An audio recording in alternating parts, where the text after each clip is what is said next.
Hey guys, tonight we're stepping into a world where winter isn't just a season, it's a test of survival. You're about to find out exactly how the Vikings, those wild, wool-wrapped legends of the north, got through the kinds of nights that would make your modern space heater beg for mercy. We're talking bone-splitting cold, snow that doesn't melt for months, and a wind so sharp it could cut your thoughts in half. Honestly, you probably won't survive this, but that's okay. That's what the blanket is for. So before you get comfortable, take a moment to like the video and subscribe, but only if you genuinely enjoy what I do here.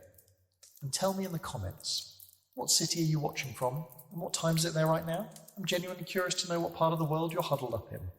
Now, dim the lights, maybe turn on a fan for that soft background hum, and let's ease into tonight's journey together. You wake up in the middle of a frozen Scandinavian winter, somewhere around the year 1875. Snow's piled up outside like nature's own fortress wall. It's not just cold, it's, why are my eyelashes frozen together? Cold. The kind of cold that gets into your teeth. You're in Viking territory now, and that means long nights, barely any sun, and a daily battle not to die of exposure. Outside your longhouse, the world is white and still. Ice clings to the edges of everything, and snowdrifts rise higher than your waist. The fjords are glazed over, trees groan under the weight of frozen branches. You can hear wolves distantly, like the wind itself is hungry, and it kind of is. But inside there's life. Thick smoke curls toward the rafters, seeping through tiny slits in the ceiling. The smell is wood smoke and boiling meat, and people, warm bodies packed together under layers of fur and wool. You're in a shared bed platform, feet tucked beneath your neighbour's armpit, not optional, and there are at least a dozen of you under one massive wool blanket. You try not to breathe too deeply. Let's just say the concept of deodorant hasn't been invented yet, and still it's warm. Warmer than you'd think. That's not an accident. The Viking people had a knack for reading the land, for building lives where it seemed no one should. You're in a longhouse now, one of the main structures of a Viking farmstead. These houses aren't pretty, but they're genius. Long and narrow, with thick turf walls and slanted timber roofs, never like hobbit holes stretched into rectangles. The outer walls are packed with a mix of mud, manure, straw and magic, or insulation depending on how you want to phrase it. What keeps the cold out is a combo of things. First, the animals. Cows, pigs, goats, they don't just feed you, they sleep with you, or at least next door. Their body heat rises, seeps through the thin inner walls, and shares a little warmth with the humans. It's a deeply uncomfortable kind of mutual benefit. If you've ever tried to fall asleep to the sound of a cow breathing heavily, congratulations, you'd make a decent Viking. And at the heart of it all, literally at the centre of the longhouse, is the hearth. The single fire that burns low and steady all night, all season. This isn't your flickering little candle moment, it's your lifeline. The fire is small by necessity. Smoke management is a thing and chimneys don't exist yet. But it's constant. If it goes out, someone could freeze to death in their sleep. If it smokes too much, you'll be coughing soot by morning. One historical fact that surprises most people. These homes were often designed with no real windows, just one small smoke hole in the roof and maybe a door that lets in more wind than light. It's less about views, more about not dying. Now here's a quirky twist. Bezu, you're surrounded by carved wooden posts, some of which aren't just decorative. They might be your ancestors, literally. Vikings believed that spirits lived on through certain sacred objects, and sometimes they built their homes around posts that contained relics or even bits of bone. So when you lean back against that wooden pillar for warmth, there's a non-zero chance it's part of Uncle Bjorn. Cozy, right? But there's a real debate among scholars about just how common these warm, family-centred houses were. Some believe that Viking society was more stratified than we often think, meaning not everyone had the luxury of a warm longhouse and well-fed animals. If you were lower class or unlucky, your winter home might be more like a glorified shed. Sparse insulation, fewer people to huddle with, less meat, more snow blowing in through the cracks. If the elite had fire, some folks probably just had frostbite. Still, the clever use of community heat, tightly packed spaces, and raw resourcefulness allowed these people to persist.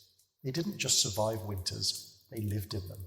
Had birthdays, told jokes, made babies. Which, no surprise, tends to happen more frequently when you've got nothing to do for 16 hours of darkness except lie in bed next to your entire extended family. Romantic, huh? But you're not there yet. You're still cold. Your breath fogs in front of you like a ghost that refuses to leave. Somewhere a child cries softly in their sleep, probably dreaming of a summer that won't come for 4 more months. The fire crackles. You try to shift positions, but your legs are tangled with someone's grandmother. Too bad. You shut your eyes, tuck your nose into a scratchy bit of wool, and wait for morning, or at least for the darkness to get slightly less black. Welcome to Viking winter. Morning, if you can call it that, arrives without sunlight. There's just a faint greyness that creeps in through the gaps around the longhouse door, as if the sky is still deciding whether it wants to bother with the day. You're awake because someone got up to pee and stepped directly on your face. It's fine. You're a Viking now. You roll over, extract your foot from the tangled limbs of at least 2 strangers, and pull on the first available piece of clothing which smells like goat. Or possibly is goat. Hard to say. Your boots are stiff with frost, your breath still clouds in front of you, but you're alive, and that's something. Not everyone makes it through the night, especially when the temperature dips low enough to freeze boiling water in midair, which, yes, you'll get to try later if you're feeling brave. But right now, your survival depends on 2 things, keeping your heat in and keeping the cold out. That's where Viking architecture steps in to work its slow-burning magic. The longhouse is more than just a shelter. It's a living system. You notice it when you sit up, how low the ceiling feels, how the air is warmer just a few feet off the ground, and how everything is organized around that long central hearth. It's not just for cooking, it's the sun you build your day around. Even now, an old woman is crouched over it, stirring a pot of thin porridge that smells like barley and desperation. There's no sugar, no cinnamon. This is the kind of breakfast you eat because it keeps your heart beating. As you move around, careful not to bump your head on the beams blackened with decades of smoke, you start to notice the layers. The longhouse walls aren't just wood, they're packed thick with turf and moss. Viking builders knew that insulation didn't have to look pretty, it just had to work. That moss you see poking out between the planks, it's not decoration, it's stuffing. Think of it as prehistoric cork. It expands when wet, blocks draft, and probably houses several very confused insects trying to survive the winter with you. And then there's the roof, angled low and heavy, sometimes with a thick layer of sod on top, weighed down with snow. You'd think snow would be a problem, but here's the twist. The snow helps. It acts like an extra blanket, trapping heat underneath and keeping things just a little warmer inside. It's the same principle as an igloo, but way smellier. One historical fact that often goes overlooked is how deliberate Viking home design really was. These weren't randomly built huts. The positioning of the longhouse, often aligned east to west, maximised the little bit of sunlight they got. The doors were small to minimise heat loss, and there were even interior divisions to keep the warmest parts reserved for humans, with animals kept in colder but still protected areas. And let's not skip over the ceiling height. You're starting to feel it now, how you can't quite stand up straight without ducking under a beam. That's by design. Heat rises, and in these low-ceilinged rooms, it doesn't have far to go. So instead of floating uselessly up into a vast, chilly space, like in a cathedral or modern open-floor home, the heat stays close. Close enough that you can feel it on your cheeks if you sit up near the fire, close enough that your frost-numbed fingers might start tingling back to life if you wave them gently over the embers. But then there's the downside. Smoke. You cough involuntarily as the wind outside shifts, and the smoke from the hearth backs up into the room. There's no chimney, just a hole in the roof that sometimes works and sometimes doesn't. Viking life was a constant negotiation with the elements, and this was one of those compromises. You either freeze or you wheeze, sometimes both. And here's where things get weird. Some scholars argue that these smoky conditions may have helped preserve meat and even sanitize the space in a weird, unintended way, like a low-tech air purifier powered by lung damage. Others debate whether the respiratory problems were worth it. Archaeologists have found remains with evidence of chronic sinus infections and lung issues, especially in the elderly. So while the architecture kept you warm, it didn't exactly guarantee you'd live to complain about the ventilation. Still, it beats freezing to death. And if you're part of a wealthier household, you've got more than just smoke and packed moss going for you. You've got wooden planks on the floor instead of just dirt, and animal hides covering the walls. Some longhouses even had stone or brick fire pits to better contain and radiate heat. That's high-end Viking living. You, though, You're working class, dirt floor, drafty wall, mystery smells, but don't underestimate the power of body heat. Last night wasn't a fluke. Vikings didn't just sleep together for comfort. They did it because human bodies, packed tight, create a kind of shared heat bubble. It's awkward, sure, and personal space isn't a thing, but when it's a matter of freezing alone or spooning with 3 generations of your neighbour's family, you make peace with it fast. You move closer to the hearth now, rubbing your hands together, eyes watering from the smoke. An old man to your left is sharpening a knife. A child on your right is poking the fire with a stick she's not supposed to have. You notice a row of boots lined up near the door, stuffed with straw and herbs to keep them from stiffening completely. These people have learned how to live with winter, not just to endure it, but to navigate it, inch by frozen inch. Quirky fact. Some longhouses had built-in benches along the walls that doubled as beds, storage, and seating. You're sitting on one now, your backside slowly warming from a cushion that smells vaguely of sheep. Beneath you, likely some dried fish, a tangle of spare rope and probably someone's winter socks, the Viking version of underbed storage. You glance toward the door. It's still shut tight, a heavy wood slab bolted from the inside. Going outside means battling the wind, the snow, and the ever-present risk of slipping on ice and breaking something important. It also means letting in a blast of air so cold it feels like a punishment from Odin himself. So for now, you stay where you are. Outside, the cold rages on. Inside, the heat holds, barely. You shift closer to the fire, wrap a woolen cloak tighter around your shoulders, and listen to the sounds of your temporary home. Someone's humming. The pot bubbles gently. Snow hisses where it melts along the roofline. You're not exactly comfortable, but you're surviving. And in Viking country, that counts as a win. You're starting to realize something important. If you want to make it through this winter as a Viking, you can't just sit by the fire all day like a baked potato in a wool wrap. You've got to move, work, hunt, fix things, and look convincingly alive, even when every muscle in your body begs to crawl back under that communal fur heap. And if you're going to do that without your fingers turning black and falling off, you're going to need the right clothes, which means layers, lots of them. Viking winter fashion isn't about looking good, it's about not done, it's dying. First comes your undertunic, a long, itchy shirt made of coarse linen or wool. Scratchy, slightly damp, and weirdly comforting, it's your second skin. Over that goes your wool over tunic, thick and roughly stitched by hand. There's no fast fashion here, only slow, stubborn survival. Your legs get woolen trousers, possibly lined with fur if you're lucky or well-connected, and your feet are shoved into leather boots stuffed with hay, moss, or even bits of rabbit fur. Basically, anything that keeps the frost from biting straight through to your bones. You wrap a belt around your waist, not for style, but to carry your knife, your pouch of salt, and possibly a bone comb. Yes, a comb. Viking grooming wasn't completely non-existent. They might have smelled like wet goats, but they still hated tangled hair. Then there's your cloak. This is the MVP of Viking outerwear. Made of thick wool and fastened with a brooch, it drapes over your shoulders like a warm, socially acceptable blanket. If you're rich, maybe it's dyed with madder root or covered in embroidery. If you're not, it's a sturdy brown mass that smells like the sheep it came from. Either way, it holds in precious heat. You might also get mittens, thumbless and made of felted wool, or even fur-lined gloves if someone in your household is crafty. And yes, they sometimes wore hats, not the horned kind, please let that myth go, but rounded wool caps or fur-lined hoods that hug the ears like survival helmets. Here's the quirky part. They didn't wash these clothes very often.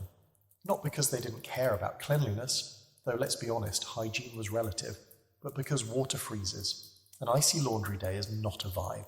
So instead of washing, they aired their clothes out, smoked them by the hearth, and sometimes even rubbed them with snow to clean them. If you're thinking that sounds like rolling around in frozen filth, you're not entirely wrong. In fact, one preserved Viking garment discovered in a bog showed heavy staining around the armpits and collar. Clear evidence that yes, these outfits were worn hard and cleaned rarely. But when you're living in a world where snowdrifts are taller than your child and the sun shows up for about 6 hours a day, smelling like a fermented sheet blanket isn't your biggest problem. Still, there's a scholarly debate that keeps things interesting. Some researchers argue that Viking clothing was much more colourful and decorative than we give it credit for. Dyes made from berries, roots, and lichens could create reds, yellows, greens, and even purples. So yes, while you might expect every Viking to look like a background character from a grim Nordic noir series, some may have actually rocked bright tunics and striped leg wrappings like medieval peacocks. Others push back, pointing out how rare and labour-intensive dyes were, especially in winter, suggesting that most people probably dressed like earth-toned potatoes. Right now, you're wearing whatever you could scavenge from the shared family pile, and you're grateful for every inch of warmth. The cloak smells like someone else's sweat. The mittens are 2 different sizes. One boot has a hole in it plugged with dried moss. You don't care. You're mobile, layered, and slightly more prepared for what lies beyond the longhouse door. Stepping outside is like being punched in the soul by ice. The wind slices sideways, driving tiny shards of snow into your exposed cheeks. You turn your face down, letting your hood catch the worst of it. The ground crunches beneath your boots. Frozen dirt, packed snow, and bits of brittle hay that escaped from the stable. You trudge past the animals, cows huffing out plumes of breath like angry steam engines, goats bleating as they huddle together for warmth. If you're lucky, your household has a spare building, a small outbuilding, where clothes are stored, food is dried, and sometimes garments are sewn. Inside, a woman sits by a tiny fire, spinning wool with frozen fingers. Her spindle turns with rhythmic patience. The thread that comes from it will be knit into socks, tunics, cloaks, anything to wrap the body in another layer of warmth. Spinning wool isn't glamorous, but without her you'd be dead by next week. You nod your thanks. She barely looks up. There's too much to do. Back inside the longhouse, you peel off your outer cloak and shake off the snow, watching steam rise from your shoulders like you've just escaped the underworld. Your boots go by the fire to thaw. Someone tosses you a chunk of dry bread to gnaw on, which is as close to a snack as you'll get before supper. You wrap yourself in a blanket, sit down on the bench again, and breathe deeply, grateful again to be warmer than the outside. Here's a little historical nugget. Wool was life. The Vikings prized sheep for more than just food. Wool was versatile, durable, and warm even when wet. Viking women were masters of textile work, spinning and weaving year-round, often making enough surplus to trade. Textiles were a form of currency. Cloaks, tunics, and mittens could be bartered like coins. In winter, having extra clothing wasn't just nice, it was wealth. It was survival. You catch your reflection in a dark bit of metal, hair matted, cheeks windburned, nose running from the cold. Congratulations. You look exactly like you're supposed to. You're dressed to survive a world that doesn't care whether you make it through the night. And now you understand something deep. Warmth isn't just about fire. It's about fabric, friction, and 47 layers of scratchy wool that make you look like a very stressed bear. The cold presses against the walls again, like it's waiting for you to make a mistake. You won't. You're layered, bundled, and slightly damp, but not dead. Which in this part of the world is about as good as it gets. By now, your face has thawed just enough to feel the itch where your hood rubbed against your skin, and your stomach is beginning to signal that it's not thrilled about this whole barley porridge and air diet you've been on. You glance toward the hearth, where someone is scraping the bottom of a pot with a carved wooden spoon like they're trying to summon flavour from the ash. You're not alone. Everyone is hungry. And in Viking winter, feeding yourself becomes a full-time job, and not an easy one. Food in these months isn't about enjoyment, it's about fuel. The kind of fuel that stokes the fire inside your body, keeps your core warm, and gives you just enough energy to slog through a snow-covered world. That means fat, lots of it. You've probably never been so grateful to see congealed bacon grease in your life. In Viking winter, calories are gold, and the foods that stick to your ribs, meat, lard, butter, cheese, are the ones that keep you vertical when the cold wants to turn you into a Norse popsicle. Today's meal, you're lucky. A thick stew made from salted mutton, dried beans, and root vegetables that were buried deep in the earth before the ground froze solid. A bit of onion, maybe, if it hasn't moulded. Definitely some turnip. And fat, glorious, greasy, life-saving animal fat floating on top in shimmering blobs that coat your throat like a scarf from the inside. You dip a hunk of flatbread into the stew and pretend not to notice the faint taste of smoke and dirt. You chew slowly. Every bite matters. Meat doesn't come easy. Hunting in winter is risky business. Most game has either migrated, gone into hiding, or turned lean and desperate, just like the people chasing them. That's why the meat you're eating now was likely preserved weeks or even months ago. Salted, dried, smoked or fermented, whatever it took to keep it edible. There's a hanging rack in the corner of the longhouse where strips of dried fish dangle like prehistoric jerky. They smell like regret but taste like survival. And then there's the fermented stuff. Vikings didn't have refrigerators, so they got creative. That meant burying fish underground in pits, letting them rot just enough to become edible-ish. Lutefisk, anyone? Is the culinary equivalent of a dare. And yes, it's real. Some scholars believe such fermentation methods weren't just desperation meals, they were delicacies, a twisted badge of honour. You eat it, you live, you brag. Others debate whether the average Viking actually stomached the stuff regularly, or if it was more like a last-ditch option when the salted meat ran out. And of course, no Viking meal is complete without a good swig of mead, or at least ale. Water in winter could be dangerous. Rivers freeze, wells get sludgy, and snow, well, snow is cold, but who knows what was buried in that drift last week? So they drank fermented beverages. Low-alcohol ale made from barley, sometimes flavoured with herbs or berries. Mead, if they were feeling fancy, made from fermented honey. Not strong enough to get blackout drunk, but just enough to forget that you can't feel your toes. One historical fact that might surprise you: Viking diets were surprisingly balanced for the time. Archaeological digs show traces of grains, nuts, legumes, and vegetables. They knew how to grow things, store things, dry things. Sure, winter made all that harder, but they planned ahead. They had root cellars, cool, dark holes dug into the earth where potatoes, onions, and other root vegetables could be stored for months. Some even had small granaries to protect grain from moisture and rodents. You get up from your seat, licking stew from your fingers, and step outside again, this time to fetch more firewood. Your cloak flaps in the wind like a disappointed ghost. The woodpile is half buried in snow, and your fingers scream as you pick up a frozen log. But the fire inside the longhouse won't feed itself. You drag back a few pieces, drop them by the hearth, and reward yourself with another chunk of bread, chewy, a little burnt, and hard enough to qualify as a self-defense weapon. Quirky fact for you, some Vikings added crushed bones or tree bark to their bread when flour was scarce. Technically edible, mostly regrettable. But it kept their stomachs from growling too loudly when the real food ran low, and the food will run so low. That's the most terrifying truth about Viking winter. No matter how carefully you store, dry, preserve, or ferment, you're racing the clock. Each meal chips away at the stockpile. Each blizzard delays a hunting trip. Each broken tool or dead animal tips the balance a little closer to disaster.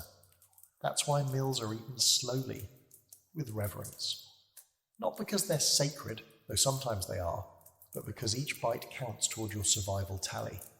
There's a kind of intimacy to it too, eating by firelight, passing bowls back and forth, sharing the scraps, sucking marrow from bones while someone hums an old song you barely remember.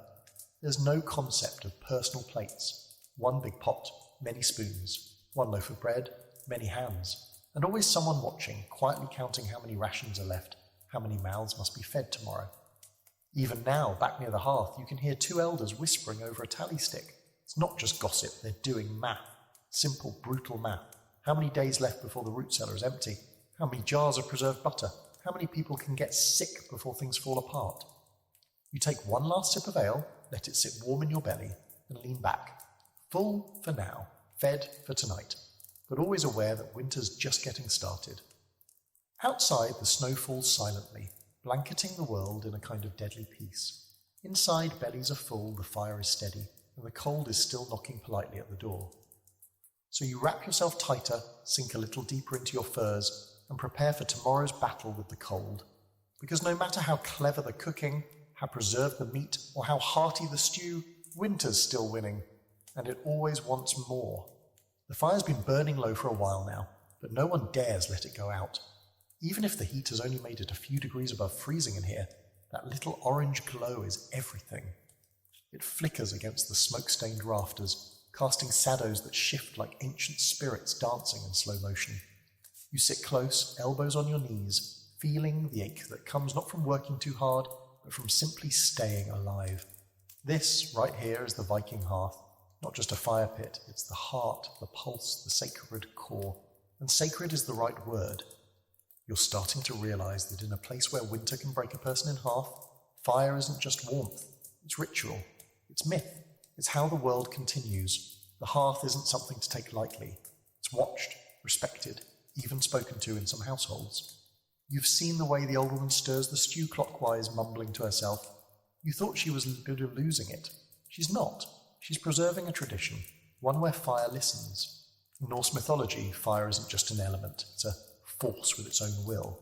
There's Logi, the fire giant, who once battled Loki in a contest of consumption and won by not only eating the meat, but the bones and the plate too. That's not just a story, it's a metaphor for fire's hunger. It devours everything if you let it. So you respect it, you manage it, and you never ever let it die when the snow's still falling. Each morning the hearth must be revived carefully, using embers banked in ash overnight. You saw it earlier, how the firekeeper used a long iron poker to push back the white dust and find the soft orange glow beneath. Then came the moss, dry bark, maybe a whisper of straw and then breath. That slow, reverent blowing, like waking a god from sleep.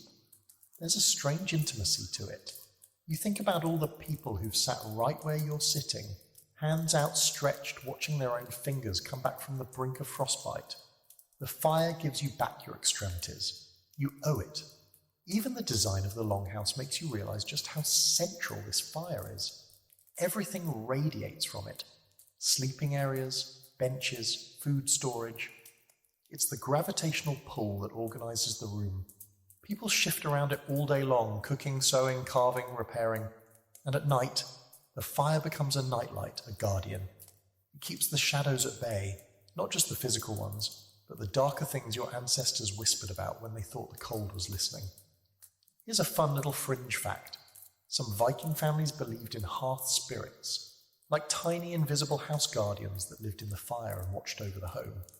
If the fire went out unexpectedly or burned too low, it was seen as a bad omen, maybe even a warning that someone in the family would fall ill or die. So it wasn't just about staying warm, it was about staying safe. If something weird happened in the fire's glow, people paid attention. Now, there's a bit of a scholarly dispute about how symbolic the hearth actually was in everyday Viking life. Some historians argue it was just a practical thing. Fire equals warmth, end of story. Others lean into the poetic, suggesting the hearth represented continuity between generations, the line between chaos and order, even between this world and the next. The truth? Probably somewhere in between. Because when it's 20 outside and the wind sounds like it's trying to chew through your door, even the most practical person starts whispering to the flames. And let's not forget the logistics. Fire doesn't just show up. Someone has to gather the fuel. Every day, someone, usually the younger, healthier members of the household, goes out into the snow to collect wood, chop logs, and sometimes even dig out the coal pit if the weather allows. If the snow is too deep, they dig down to the firewood pile, which has been buried to protect it from moisture. You remember how your fingers felt earlier? That was just the warm-up act. Try splitting frozen birch with a hand axe in a blizzard, and then come talk to us about cold. You shift closer, boots off, toes dangerously close to the ember bed. Everyone's careful not to block the airflow. You've learned that fire, like people, needs space to breathe. Too much crowding and the smoke backs up into the house, choking everyone.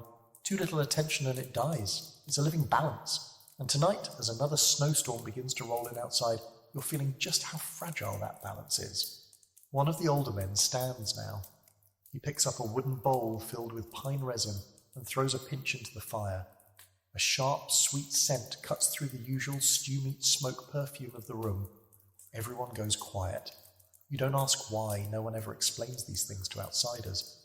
But you feel it, a moment of recognition, of reverence. Maybe it's an offering. Maybe it's just the smell of cleaner air for a second. But it matters. Sometimes the fire's the only light in a world that feels like it's been swallowed by frost. And for a few long months, it's the closest thing to the sun you'll see. Which is why in some Viking homes, fire rituals were tied to the cycle of the sun itself. They celebrated solstices with bonfires, massive roaring beasts of flame meant to summon back the light. Fire festivals, torchlit processions, flames dancing through the night like a rebellion against the dark. You rest your chin on your knees and watch the sparks drift upward. They hit the smoke-blackened rafters and disappear, like stars burning out in miniature. Behind you, someone starts humming a song that probably predates every building in this village. You don't recognize the tune, but you feel it in your chest. Warmth, life, the fire's still burning. you're still here. Not bad for a day's work. Night again, as if the day had only bothered to peek its head above the horizon, and then immediately decided, no thanks, and vanished. Outside, the dark presses against the walls like a living thing, and the cold has that sharp, dry quality that makes your nostrils stick together when you breathe. You're tucked back inside, sharing body heat with every relative, goat and stranger who happens to be stuck in the longhouse with you. And suddenly the idea of a hot bath, something you used to take for granted, feels like the height of unattainable luxury. But bathing? Ha! That's hilarious. No one is bathing. Not in this season. In winter, washing yourself becomes an extreme sport. The rivers and lakes are frozen over, and even the wells can be more ice than water. You can't exactly boil a bucket and pour it over your head without wasting valuable firewood. So, Vikings adapted. Bathing went from a regular hygiene routine to something closer to an occasional miracle. Now here's the kicker. The Vikings were actually cleaner than a lot of their European contemporaries in warmer months. They were known to wash on Saturdays, what they called Laugardagur, or bath day, fun fact, of course. And they used combs, tweezers, and even little ear spoons. Personal grooming was a thing, but once winter set in, it all went out the very frosty window. Welcome to the season of strategic filth. You wake up already sweating in your wool layers, which somehow makes you colder when you get up. Your hair is matted to one side of your face, and your socks are suspiciously damp despite not moving for 6 hours. There's a basin of water near the hearth, half frozen, and you splash a little on your face, just enough to sting and wake you up. That's your bath. Enjoy. As for the rest of your body, you cover the smells with other smells. Burnt herbs, animal fat, smoke. Honestly, most people around you reek so similarly that your own stench just blends into the symphony. The human nose can only complain so much before it gives up and resets. And underwear? Technically, yes, though not in the Victoria's Secret sense.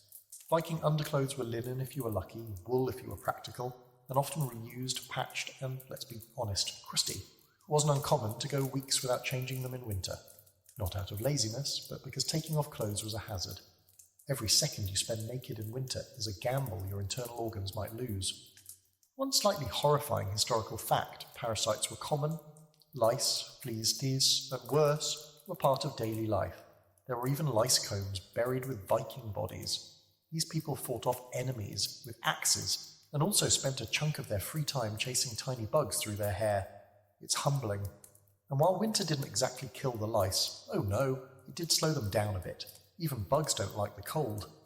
Which brings you to a weird little Viking hygiene hack. Saunas.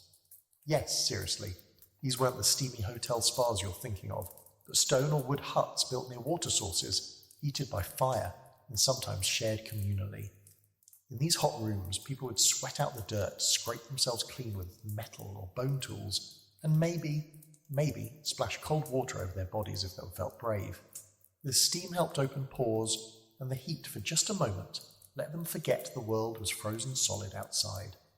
There's debate among scholars over just how widespread these saunas were.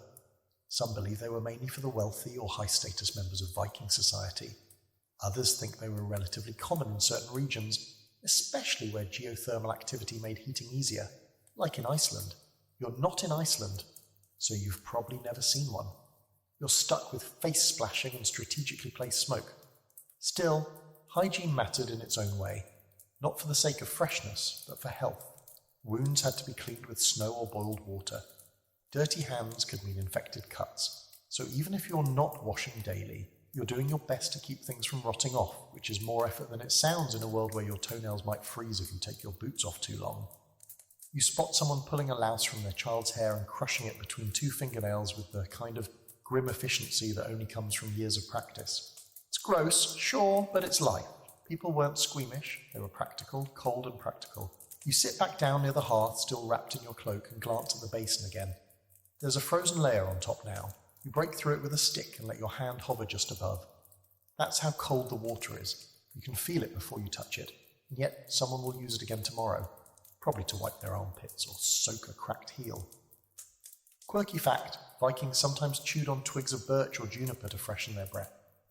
These natural toothbrushes had antibacterial properties and didn't freeze solid like actual brushes might. So while your body might be 7 layers of wool and despair, at least your teeth aren't trying to escape your face. And now, a word on your hair. It's long, tangled, and smells like campfire, which is fine. Everyone's hair smells like campfire. You might plait it if you can find a comb that isn't being used to delouse someone else. Beards? Oh yes, full, bushy, sometimes decorated with beads or braided for style and utility. A frozen beard in the wind was a badge of honour. A solid icicle hanging from your chin meant you were alive, outside and hardcore. You lie back against the bench, letting the smell of smoke and dried fish fill your nostrils. The air feels thicker here, humid with sweat, ash, and survival. You scratch your ankle through 3 layers of sock and fur, wondering if that's a mosquito bite from last summer, or something much, much worse. Bathing, as it turns out, isn't something you miss until it's gone. You never realised how nice it was to feel clean until clean became a seasonal concept. But you're adapting. You stink. Everyone stinks, and it's weirdly freeing. The cold covers a multitude of sins, and anyway, it's not like you'll be attending a fancy dinner party anytime soon, unless, of course, you count that unsettling smell coming from the stew pot as a dinner guest. In which case, you might want to freshen up. With a handful of snow and some birch bark, you're ready for another long night. And no, you don't feel clean, but you feel alive, and in this world, that's good enough. By now, you've learned to breathe through your nose only when absolutely necessary, and to never question what's squishing inside your boot. You've also learned that while the Longhouse offers a kind of cramped, smoky safety, life doesn't pause just because the air outside hurts your skin. The Vikings weren't hibernating through the cold. They were moving, travelling, working, fighting, even raiding, because apparently frostbite builds character. You step outside again, the door groaning behind you, and the cold hits like a slap made of knives. It's not just the temperature, it's the way the wind curls into your clothes, creeps beneath your tunic, and makes your bones want to shiver right out of your body. You hunch your shoulders, adjust your hood, and trudge toward the stable, where a trail has been dug into the waist-high snow. You've been volunteered for travel duty today, lucky you. Vikings had to move even in the bleakest weather. Food had to be fetched or hunted. Neighbours needed visiting, messages carried. In some cases, entire trading journeys or military expeditions happened in the dead of winter. That means travelling across icy rivers, frozen lakes, and snow-blanketed forests where your only companions are the creaking trees and your own regret. You bundle up as best you can, woolen layers, a fur-lined hood, thick gloves, and boots wrapped in animal hide. You're wearing enough to feel like a waddling bear, but you're still cold. The trick is not stopping. Keep walking. Let the motion warm you from the inside. Eventually your body will forget it's dying. Probably. The Vikings were smart about winter travel. Instead of trudging through the snow on foot like a clueless future person, they used sleds. Not the fun down the hill kind, but big, flat-bottomed sledges pulled by horses or oxen. If you were lucky, someone in your party had skis. Yes, skis. Long, curved wooden boards strapped to leather boots, sometimes with animal sinew bindings. These weren't for sport, these were survival gear. They helped people glide over snow with more speed and less misery. In fact, one of the earliest historical references to skiing comes from Norse sources. There's even a god for it, Ullr, the bow-carrying deity of skiing and winter hunting. Because when your landscape looks like the inside of a freezer for 6 months, you start assigning divine status to anyone who can move quickly through it. You, however, are not divine. You're sliding along on foot, one step at a time, following a narrow path packed down by previous travellers. Your boots crunch loudly. Every sound is magnified out here. No birdsong, no running water, just the soft roar of the wind in the pines and the occasional distant crack, a tree snapping under the weight of ice. You try not to flinch. The cold hits hardest when you stop to catch your breath, so you don't. You keep walking, teeth clenched, eyes squinting against the blinding white. Snow reflects the weak sunlight like a mirror, and it stings your eyes. Some Vikings made primitive goggles out of bone or wood, slits carved into them to reduce the glare. You squint instead, function over fashion. Quirky fact time, Viking warriors on skis were real. There's even evidence of ski troops used in conflict. That sounds wild to you. Imagine someone gliding toward you silently through the snow, armed with a spear and a deeply unimpressed expression. Ski warfare wasn't just fast, it was quiet and terrifying, especially if you were the one on foot. Back to you. You've reached the edge of the woods. where a stand of pine trees offers some shelter from the wind. You pause here, snow up at your thighs, and try to warm your hands by rubbing them inside your gloves. Your breath huffs out in big clouds. You shift your weight and hear the groan of frozen branches above you. Somewhere nearby, something moves. A fox, a squirrel, something hungrier. You don't want to know. And here's a historical debate worth pondering while your eyebrows freeze. How often did Vikings actually travel far during winter? Some scholars argue they hunkered down and kept to their own lands as much as possible. Others point to trading records, sagas, and burial finds that suggest travel, even international trade, happened year-round. There are accounts of ships pulled across ice, sleds carrying goods across borders, and raiding parties that didn't wait for spring. Vikings were hardy, impatient, and often desperate. Waiting wasn't always an option. Back in the present, well, your borrowed Viking present, you finally delivered your parcel, a clay pot sealed with wax, probably filled with a dried herbs or rendered fat. You don't ask, you don't care, all you want is to turn around and start the long trudge home. But first, a cup of warm ale from your host and a moment to sit by their fire. It's amazing how generous people can be when you show up shivering, red-faced and partially covered in frost. Your return journey is faster, not because it's easier, but because your limbs are going numb and you've achieved that magical state known as rage momentum. You stomp through the snow like it owes you money, ignoring the way your gloves have stiffened and your toes feel suspiciously detached. The wind hasn't let up. In fact, it's worse. It's howling now, a real Viking lullaby. You finally stumble back into the longhouse, cheeks blazing from the cold, steam rising off your shoulders like you're about to ascend to Valhalla. Someone helps pull your boots off, another throws a fur over your shoulders. You're too cold to speak, so you just grunt your thanks and shuffle toward the hearth like a drunk bear. The warmth feels like punishment at first, stinging your ears, prickling your skin, but then it melts into something resembling comfort. You made it. One journey, 2 near-death experiences, and several ice-related regrets. But you're back. You're thawing, you're alive, and the snow is still falling. The wind outside roars like a jealous god, but in here the longhouse has turned into a dim, flickering cavern of voices and firelight. You're curled up close to the hearth again, draped in a fur that smells like wet animal and old smoke, and the best thing about this moment, nobody's asking you to go anywhere. Tonight you stay put, and while the cold still seeps in through the turf walls and the wooden beams creak like they're remembering better seasons, something else is happening. People are settling in. The room grows quieter, slower, denser with anticipation. It's story time.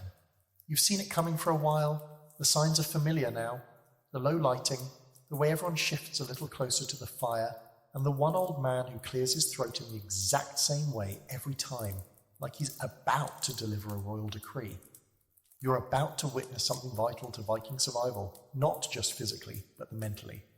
When you can't go outside, when food is low, and the sun barely shows up, you pass the time in the only way that keeps your soul from freezing over, with stories. Skalds were the Viking poets, the memory keepers, the professional talkers. Some were trained, others were just born with loud voices and terrifying memories. They could recite entire lineages, epic poems and blood-drenched sagas, with perfect rhythm and barely a pause to breathe. You'd think that kind of brain would be better spent solving the whole eternal winter problem, but no. These were artists. Their job was to take reality and carve it into something mythic. Tonight's skald is the old man who smells faintly of sour milk and seal fat.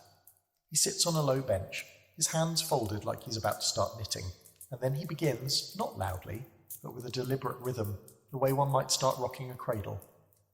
The room falls completely silent. Even the goats stop chewing. He tells the story of Egil, the warrior poet with a skull so thick no axe could break it, of how he drank a king under the table and composed poetry so sharp it supposedly made a grown man weep blood. The tale winds its way through battles and heartbreak, curses and clever insults. Every few lines, someone near you nods in recognition. They know this one, but that doesn't stop them from hanging on every word. And that's the beauty of it.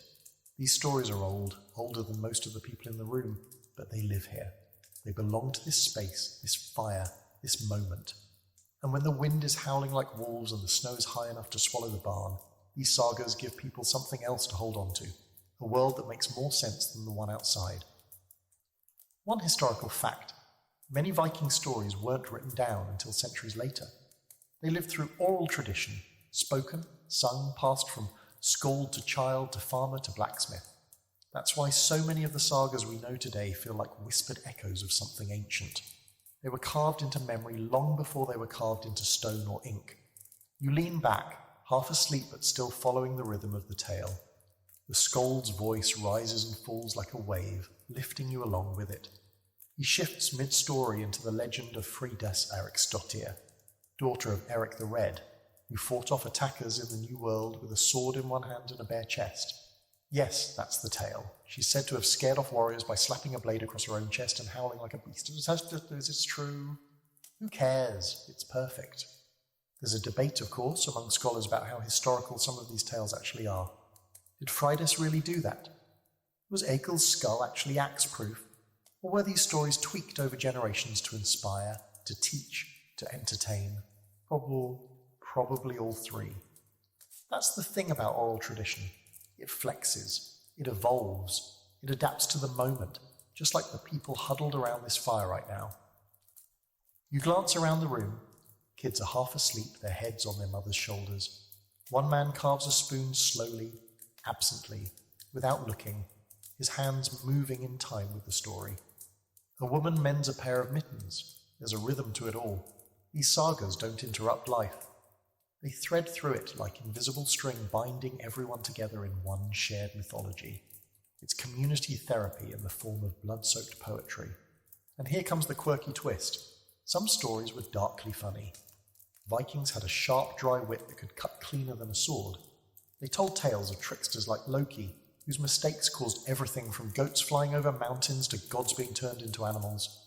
It wasn't always about glory and doom. Sometimes it was just about laughing when everything else seemed cold and endless. The skald pauses now, letting the room breathe. He looks around, his eyes landing on each face like he's measuring their endurance. He could stop. He probably should, but no one moves. So he dives into a tale of creatures that only appear on the darkest nights. The Mara, shadowy beings that press down on your chest as you sleep, stealing your breath. A shiver goes through the room, and you suddenly remember how uneasy you felt the night before when you couldn't quite catch your breath. Coincidence? You tell yourself yes, but maybe don't sleep alone tonight. There's a moment, just before the tale ends, where the silence deepens, like the story has reached down into everyone's chest and taken hold of something ancient. You feel it in your stomach, in your bones. The cold outside was vast, but this warmth of shared stew, shared fear, shared laughter. It's the fire that won't go out. And that's how the Vikings survived those endless frozen nights. Not just by eating fat and wearing wool, but by feeding their minds. By passing down stories so vivid they stayed lit inside people's heads, even when the sun stayed hidden.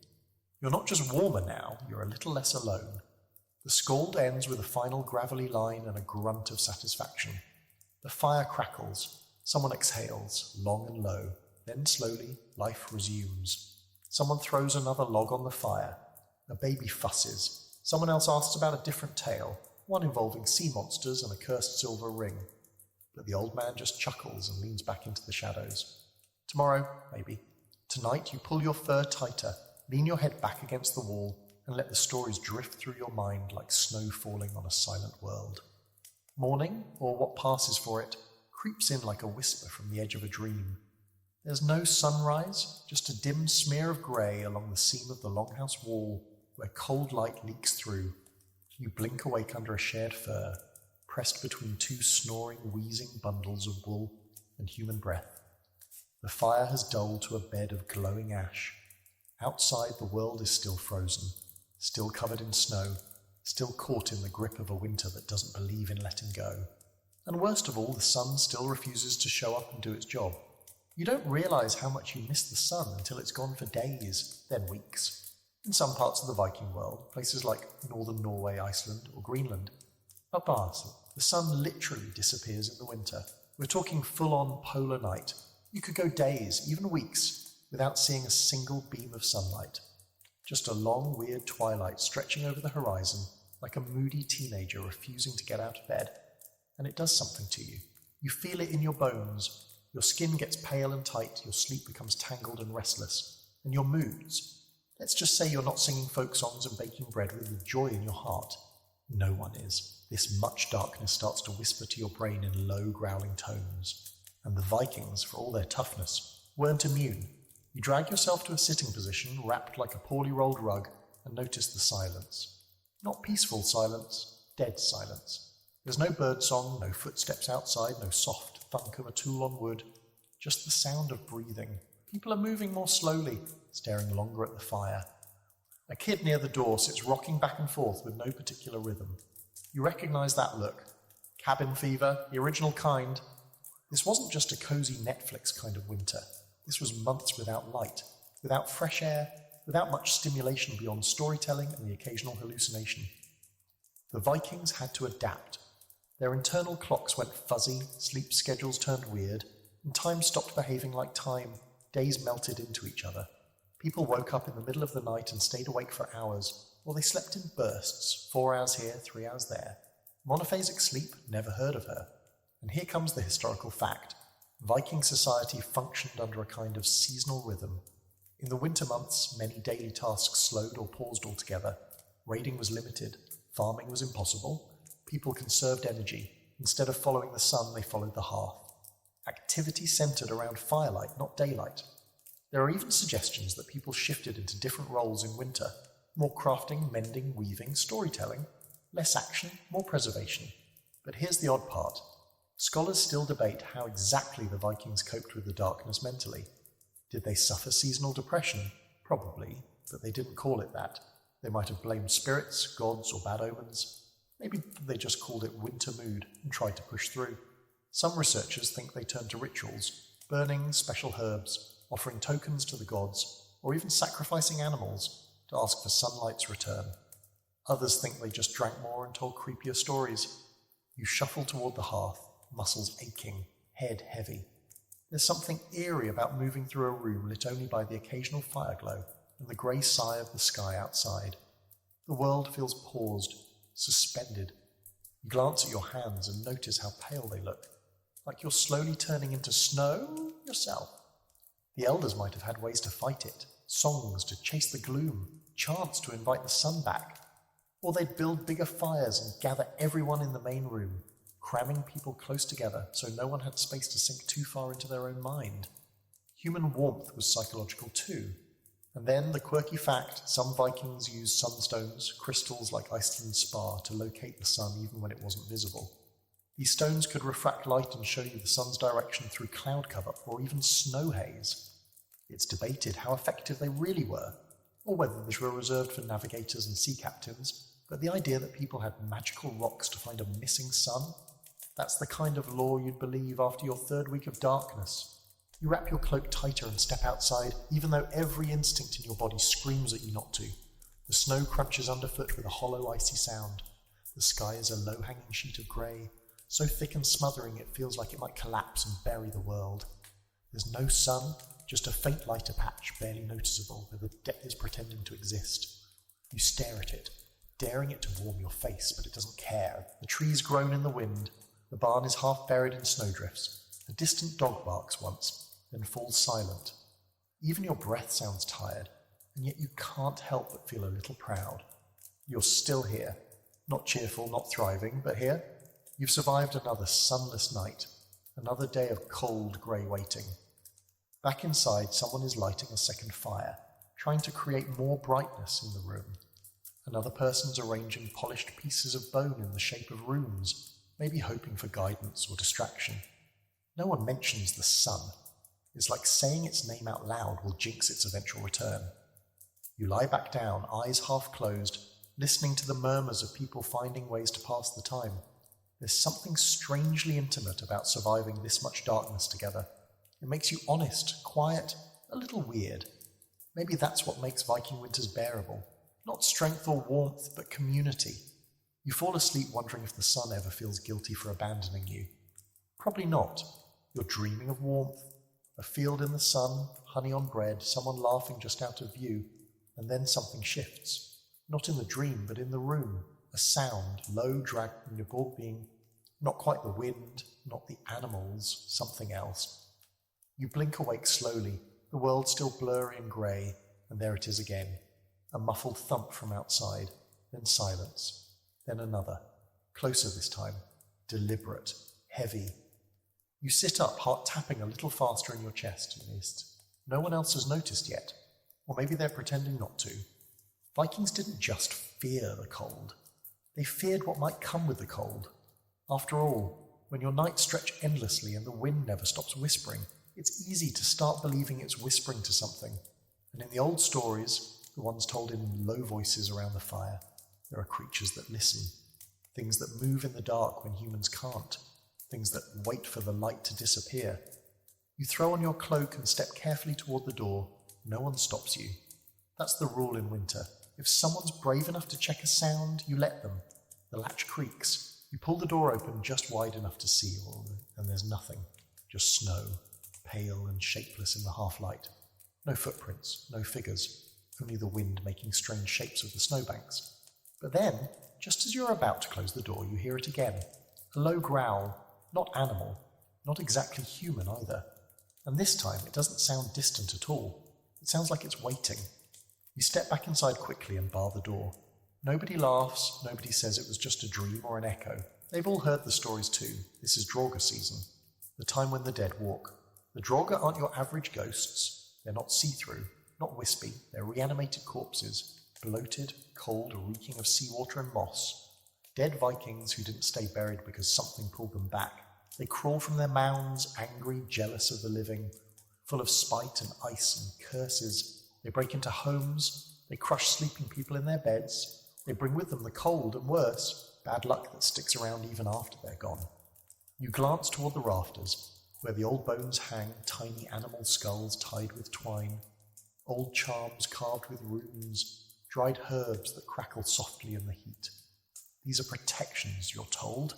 Offerings, warnings, the bones of a raven to confuse the Draugr's sense of direction, a scrap of iron to block its path. You hope it's enough. Here's a true historical nugget. Viking burial sites sometimes included protective measures to prevent the dead from returning. Stones placed over the chest to weigh down the body, iron scissors tucked into the grave, nails driven into the soles of the feet to keep the corpse from walking. That wasn't metaphor. That was insurance. Back by the fire, someone starts telling a story. Not a saga this time, a cautionary tale about a man who died in the deep of winter and was buried too shallow because the ground was frozen solid. They say he came back 3 nights later, face purple, eyes missing, banging on the door until someone dared open it. They say he walked the fields for weeks before anyone found the courage to burn his bones. The room has gone deathly quiet. Even the child chewing on a wooden spoon has stopped. This is how fear works out here. It creeps in like cold, soft at first, then overwhelming. And the worst part, there's no way to prove it wrong. You can't go out and check the graveyard. It's snowed in, covered, forgotten until spring, so anything could be out there. Anyone. There's a scholarly debate about how literal the Vikings were about these undead legends. Some experts think the Draugr were symbolic, representations of unburied guilt, unfinished business, or generational trauma. Others believe people really thought the dead could rise, especially those who were wronged, disgraced, or buried improperly. Based on the elaborate burial customs and stories passed down, it's safe to say somebody was taking the whole restless dead thing seriously. And of course there were other things to worry about too. Mara, the spirit that rides your chest in the night. Huldra, the forest spirit with a hollow back and a cow's tail, trolls that live in mountains and cause avalanches when disturbed. But the Draugr? They were special. Because they were once you, a Viking, strong, fierce, and now twisted into something cold and hollow. Someone tosses a pinch of ash into the fire, a ritual gesture. Others murmur little charms, words passed down from parents and grandparents. You find yourself repeating them too, though you barely understand them. They taste like iron and old snow on your tongue. The door stays barred tonight. 2 people volunteer to stay awake in shifts, watching the fire, listening for movement. Everyone else curls up again, furs pulled tight, feet tucked close to the warmth of others. You try to sleep, but you keep thinking about that sound, that growl, the absence of tracks. You close your eyes and see a face bloated and blue, framed in ice. Just a steerie, you tell yourself. Then again, so was Ragnarok once. You drift off in the uneasy half-sleep of someone who knows the door may not be enough, who knows that sometimes winter doesn't just want you cold, it wants you gone. You wake up to creaking above you, not the regular groaning of the roof under snow. This is different. This creaking has a pattern to it, like slow footsteps shifting weight. You hold your breath and listen harder. Nothing, just the distant pop of the hearth and someone snoring gently across the room. You tell yourself it's the wind or the wood settling, or maybe one of the goats managed to get on the roof somehow. Don't laugh, it's happened. But the uneasy part of your brain doesn't buy it, because you remember what someone said last night. The ancestors live in the rafters. In the soft, unsettling stillness of Viking winter, spiritual survival isn't just tradition, it's policy. These people believed in a world stacked in layers, the living, the dead, and the somewhere in between. The Longhouse wasn't just a home, it was a meeting point between realms. And in the long cold nights, when everything physical feels brittle and uncertain, the spiritual starts to bleed through. You sit up slowly, scanning the shadows above. Wooden beams crisscross the ceiling like the ribs of a ship, blackened with decades of smoke and soot. Tucked up there are bundles of dried herbs, tools, small woven charms, and, bones. Tiny ones, birds, maybe a mouse, maybe not a mouse. You're not sure, and you're not asking. These aren't decorations, they are offerings, wards, symbols. In this house, the dead are never far. Vikings believed that ancestors could protect you or punish you depending on how you behaved. Keep the hearth burning, maintain the rituals, honour the dead, and you'd be watched over. But forget the traditions, disrespect the old ways, and creaking in the rafters might be the least of your problems. There's a worn post near the centre of the room, thicker than the others, darker, smoother to the touch. That's the Ondvegisula, the high seat post. It's more than just a support beam, it's sacred. Carved with symbols you can't quite make out, stained with years of hands brushing against it in passing. Legend says some of these posts held relics of the family line, fragments of bone, hair or ashes, hidden inside and passed down like secrets. Not just a post then, but a vessel, a presence. Historical fact, when Norse settlers left their homelands to cross the sea, especially to Iceland, they sometimes threw their high seat posts overboard as they neared land. Wherever the sea carried the post ashore, that's where they would build their new home. It wasn't about luck. It was about guidance, trusting their fate to the spirits in the wood. You shift uneasily, remembering how you leaned against that post last night to warm your back. You wonder if someone noticed. You wonder if someone should have warned you first. But then again, maybe that's part of it, being tested. The ancestors didn't protect the lazy or the clueless. If you wanted their favour, you had to show you deserved it. And that meant rituals, simple ones mostly. Keep the fire fed, speak their names aloud, pour a few drops of ale into the earth as an offering. Don't throw bones into the fire. Burning animal bones could offend certain spirits. Don't whistle after dark, don't sing loudly during storms. Basically, don't act like a disrespectful idiot and expect the ghosts of your warrior grandparents to babysit you. The woman across the fire is braiding her hair slowly. You watch her, waiting for someone to explain what happened last night, what they all think happened. No one brings it up. No one mentions the sound on the roof, the stories, the drauga. This is how the community deals with fear, quietly, carefully. It's not about denying it. It's about not inviting it. The air inside feels heavy today. Not just cold, but dense. You get the feeling that something is being expected of you, but you don't know what. Someone hands you a chunk of dried fish and a hunk of cold bread. You chew without tasting. It's not about flavour. It's about not dying. Here's a quirky Viking detail for you. Sometimes they kept the skulls of animals or people tucked in the corners of the longhouse for luck or protection. A horse skull behind the wall, a goat's head on a post. The logic? If an animal gave its life to feed or serve the household, its spirit might continue to protect it. So the bones stayed close, sometimes a little too close. There's a debate among scholars about how literally the Vikings treated these practices. Some argue that the belief in spirits and ancestors was more symbolic, meant to unify families, reinforce traditions, keep people behaving. Others insist these weren't just stories for comfort. They were serious cosmological truths. Not metaphors, real dangers, real rules. You didn't believe because it was quaint. You believed because you'd seen too many people break the rules and not wake up the next morning. You step outside later that afternoon, needing air even if it hurts to breathe it. The snow is silent. There are no tracks. just white stretching out in all directions, smoothed flat by the wind. Above you, the sky is pale and low, almost greenish with frost. You stare up at the roof of the longhouse, half expecting to see a shadow clinging there. Nothing, but the wood up top is disturbed, cracked, split slightly like something pressed down hard from above. You go back inside without speaking. Later, before bed, someone leaves a bowl of porridge near the door. Not for the dogs, not for the people. Just placed there carefully, reverently. You watch it steam in the cold air, the smell drifting toward the open rafters. No one says why. They don't have to. You curl up again, back to the wall, watching the dark above you. The fire crackles and the bones shift slightly in their bundles.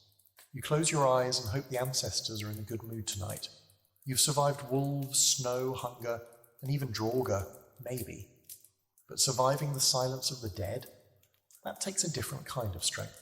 You wake up to laughter, not wild, chaotic laughter, but the kind that rolls low and warm through the room, like coals glowing under ash. It catches you off guard. Laughter here. Now, after weeks of cold and darkness and stories about corpse beasts knocking at your door. But yes, it's real. Someone's chuckling by the fire, and a child giggles through a mouthful of barley mash, and suddenly the longhouse feels different, brighter, looser. The air, while still sharp with smoke and damp wool, carries something sweeter. Today is Yule, not the red and green jingling bells version. No sleighs, no sweaters, no inflatable reindeer. This is the old Yule, the deep, wild Viking version. Half holy day, half full send survival party. And after everything you've endured, it feels like a prize. Yule is more than just a celebration. It's defiance, a midwinter middle finger to the long night. You're still here. You haven't frozen or starved or been dragged off by spirits. So you feast, you sing, you remember the dead, honour the gods, and drink until your bones stop aching. You sit up slowly, already warmer just from the mood in the room. The fire is blazing, larger than usual, and someone has laid down evergreen boughs across the beams. The smell is sharp and clean, a reminder that something still grows out there under the snow. The longhouse has shifted from a shelter into a hall, still cramped, still smoky, but humming with something ancient and electric. People are moving with more energy. Someone's roasting a pig over the fire, its skin crackling and popping like a drumbeat. There are loaves of bread with actual herbs in them, flavour, and someone's brought out dried apples and nuts. You didn't even know those were an option. Turns out they've been hoarding them for weeks, saving the good stuff for today. You've got food, fire, and fermented drink, and suddenly you understand why this tradition mattered so much. Yule isn't just about celebrating the present, it's about grabbing onto hope with both frostbitten hands. The solstice is past. The darkest day is behind you. The light is coming back inch by frozen inch. And the Vikings? They marked that shift with feasting and fire, rituals and riot. Here's your historical anchor. Yule, or Jol, was originally a midwinter festival that predated Christianity. It lasted at least 12 days, sometimes more, depending on who you were and how much ale you had. It was meant to honour the gods, Odin most prominently, but also to remember the dead and strengthen the bonds between the living. Think, ancestor veneration meets end of the world potluck. You're handed a wooden cup of mead, warm and sweet and shockingly strong. It numbs your lips and burns just the right amount going down. Around you, people are clapping, singing old songs in a language you barely follow. A man jumps up and performs a quick stumbling dance that ends with him knocking over a bench. No one's mad. This is part of it. Laughter keeps you human. But it's not all fun. There's ceremony here too. At the far end of the hall, someone lights a candle and places it in front of a carved wooden idol. Rough, crude, but unmistakably divine. Odin, maybe. Or Freya. You're not sure. The figure stares back, its features half lit by flame. Offerings are placed before it. A slice of meat, a splash of ale, a lock of hair. You watch in silence. Even the children go quiet. There's reverence in this chaos. It's not all noise. A woman beside you explains quietly that the Yule celebration is also for the Dizir, the female ancestors who watch over the family line. They're honoured with toasts, songs, and sometimes blood sacrifices. You nod slowly. You're hoping this year's version stops at toasts and songs. Quirky fact for you, some Viking families used to keep a Yule log burning continuously through the holiday. believing that if it went out, bad luck or worse would follow. The log had to be chosen carefully, often from sacred trees, intended like a heartbeat. You look over at the enormous piece of wood resting in the hearth now, split from a long-dead oak and smouldering steadily. No one's letting that thing go out. And then come the ghost stories. Because of course, in true Viking fashion, Yule also happens to be the time when the dead walk most freely. It's the wild hunt season. Odin himself is said to ride the sky with a pack of ghostly hunters, sweeping over rooftops with glowing eyes and howling wolves. If you hear hooves in the night during Yule, you don't look. You don't answer the door, you don't follow. If you do, you may not come back.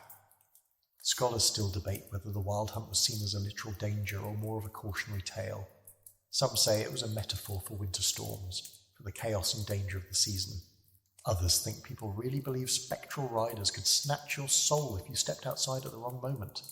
Honestly, after living here for this long, you're ready to believe anything.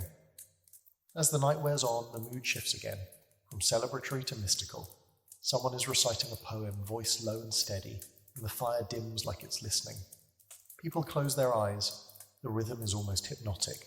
The verses speak of death and rebirth, of winter's grip and the sun's slow return. You don't know the words, but the meaning curls into your chest like smoke.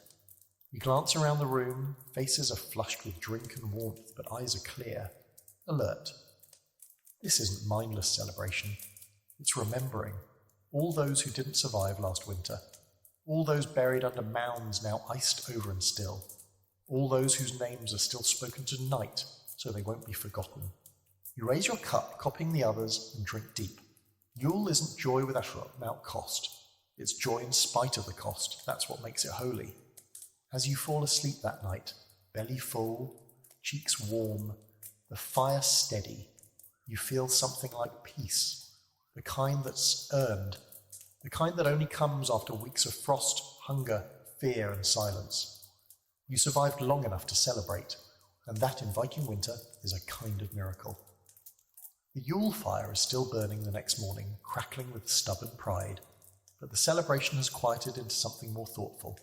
The mead haze is wearing off, and your stomach is full of regret and half-digested pork fat. Outside, the snow has drifted again, soft and deep, muting the world into near silence. The air feels changed, though, not just colder, but charged, as if the night left behind more than ashes and greasy plates, something unseen, something watching. You've heard the whispers by now about the Cid Kona, the wise women, the witches, the ones who speak with the unseen. They say that during Yule, the veil between worlds is thinnest, spirits pass more easily, dreams grow teeth, and some people, the ones born to it, can tug on the threads of fate with a glance or a chant or a single, well-placed bone. Today the Cid Kona is visiting. She arrives without fanfare. No wolves, no thunder, no fireballs, just a dark shape in the snow wrapped in layered cloaks, walking with a carved staff taller than she is. Her face is lined and unreadable, her eyes sharp and small beneath a fur hood. You half expect her to vanish the moment you blink, but she doesn't. She steps inside, shakes the snow from her boots, and is immediately given the best seat by the fire. No one speaks until she does. Seder, the magic of the Vikings, was never something to take lightly. It wasn't sleight of hand or party tricks. It was raw, unpredictable, and deeply feared. Practitioners were rare, often isolated, and sometimes even distrusted, especially the men. Magic in Viking society was often seen as a woman's domain. A man who practiced it risked being labelled erögi, unmanly, perverse, shameful. Odin himself, king of the gods, was said to have learned cedar from a goddess. Even he caught side-eye for it. The Cid Kona sits silently, eyes half closed. She could be sleeping, or gathering thoughts, or listening to something none of you can hear. Someone offers her a bowl of stew. She doesn't take it. Instead, she unwraps a leather pouch and begins laying things out on the floor. Bones, stones, bits of iron, a small bundle of hair tied with red thread. The room stills. Even the babies stop fussing. You watch her with the kind of cautious awe reserved for people who might be able to kill you with a song. She begins to hum, not a tune exactly, but a rhythm, like the wind mimicking words. Her fingers move in patterns over the objects. Sometimes she speaks. You can't understand the words, but you feel their shape, like smoke coiling inside your ears. Then she calls for someone, not by name, just a gesture. And a woman steps forward, middle-aged, quiet, always watching but rarely speaking. You've barely noticed her until now. The seed Kona looks at her, long and hard. Then she speaks again. This time it sounds like a question. The woman nods once, and just like that, the two of them disappear into the back corner of the longhouse, hidden by firs and shadows. No one comments. You don't ask what it's about. That's not how this works. Historical fact incoming. Cedar was often used for divination, healing, cursing, and manipulating fate. A seed Kona could bless a birth, curse arrival, or predict the outcome of a voyage. They used chants, galda, ritual items, sometimes even animal sacrifice. And while some Norse sources praised these women for their power, others hinted at fear, jealousy, and danger. The line between respect and suspicion was razor thin. You shift closer to the fire, pretending you're just cold. Everyone else is doing the same, huddling together under the guise of comfort, while really trying to avoid being noticed. There's a tension in the air, like if anyone speaks too loudly, the spell will snap and something hungry will wake up. And here comes the quirky detail. Some Seid Kona were believed to travel in spirit form during rituals. Their bodies would lie still, trance-like, while their spirits wandered out into the world, or other worlds. Some accounts describe this as soul journeying, so where the practitioner could speak with the dead, see distant events, or even manipulate weather. You're not saying the Seid Kona just hexed a snowstorm for fun, but the wind outside has picked up considerably since she arrived. There's an ongoing scholarly debate about whether Cedar was real in the magical sense, or more psychological, a form of early therapy, community guidance, or placebo healing. Some think the rituals provided a kind of structured catharsis. Others point to shamanistic practices from across the ancient world and say, no, these people weren't pretending, they believed. And when enough people believe something, reality tends to bend around it. The woman returns an hour later, pale and silent. She doesn't speak, just sits down by the hearth, eyes wide and wet. The Seid Kona follows a moment after, her face blank, her pouch already packed again. She doesn't need thanks, doesn't wait for it. She simply nods at the fire, then at the door and leaves. And just like that, the room exhales. You sit in that silence for a long time, listening to the fire crackle, watching snow slide down the outer wall in slow, lazy curls. You don't know what changed today, but something did. Maybe a curse lifted, maybe a message delivered, maybe a child's sickness given a name and a path to healing, or maybe nothing. Maybe it was just a performance in a long tradition of performances meant to give people the illusion of control in a world that refuses to be controlled. But deep down, you don't believe that. Something shifted, and the wind outside agrees. Later that night, someone tells a story about a Seid Kona who turned a Viking warrior into a wolf for refusing to honor his dead father. Another swears their grandmother saw a Seid Kona raise a storm so wild it tore the roof off a longhouse. Someone else just nods slowly, eyes fixed on the dancing fire. You wrap yourself in your cloak and lie back down. Magic or not, the world feels heavier, but you feel safer, like someone's guarding the threshold now, someone who doesn't need weapons to fight. You fall asleep dreaming of strange runes drawn in ash and snow, and a voice whispering secrets you'll never quite remember. Sleep doesn't last long, not because of fear this time or a cold draft sneaking in under the furs, but because someone is sharpening a blade. The sound is unmistakable, slow, rhythmic, metal on stone, and it pulls you from your dreams like a hand gripping your collar. You open your eyes to flickering firelight and a long, lean shadow moving across the far wall. One of the men, young, broad-shouldered, face half hidden beneath a scraggle of beard, is seated with his sword laid across his lap, working the edge with patient care. Not frantic, not angry, just focused. And you know what that means. They're training today, even now, even in this. Snow piled high outside, the wind howling like it's in morning, and temperatures low enough to make steel scream if left too long in the open. None of that matters. Vikings didn't stop preparing for war just because the world was frozen. In fact, winter was often the best time to train. Less farming, fewer distractions, and what better way to stay warm than swinging a weapon around like you mean it? You sit up and groan softly as your joints complain. Your muscles ache at buskle, but it's not the "I walked too far" kind of ache. It's the kind that comes from constantly bracing your body against cold. Still, curiosity nudges you forward.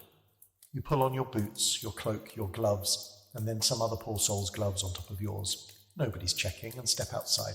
The light stabs your eyes at first. Not sunlight, there's no such thing anymore.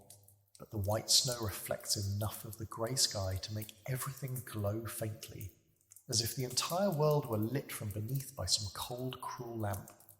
You trudge toward the open area behind the longhouse, where a dozen or so figures are gathered. Men, women, even one older teen who looks like he's only recently stopped crying when his toes get cold. They are holding spears, axes, wooden training swords. One man is shirtless, of course. There's always one.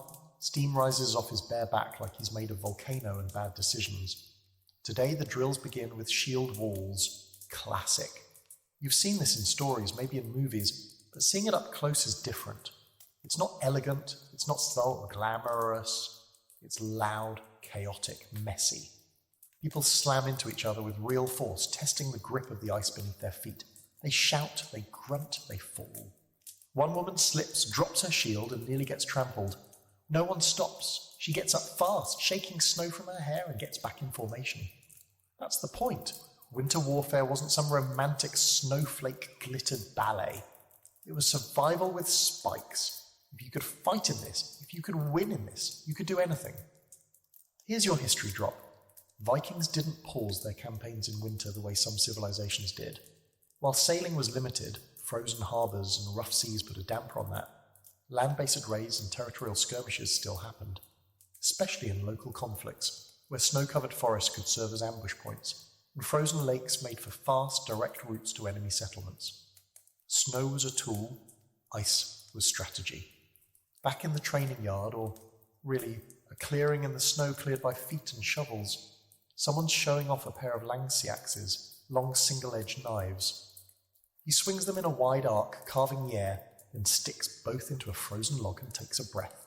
Nearby, two others spar with wooden staffs, their grunts punctuated by the thwack of impact and the occasional yelp when a blow lands too hard.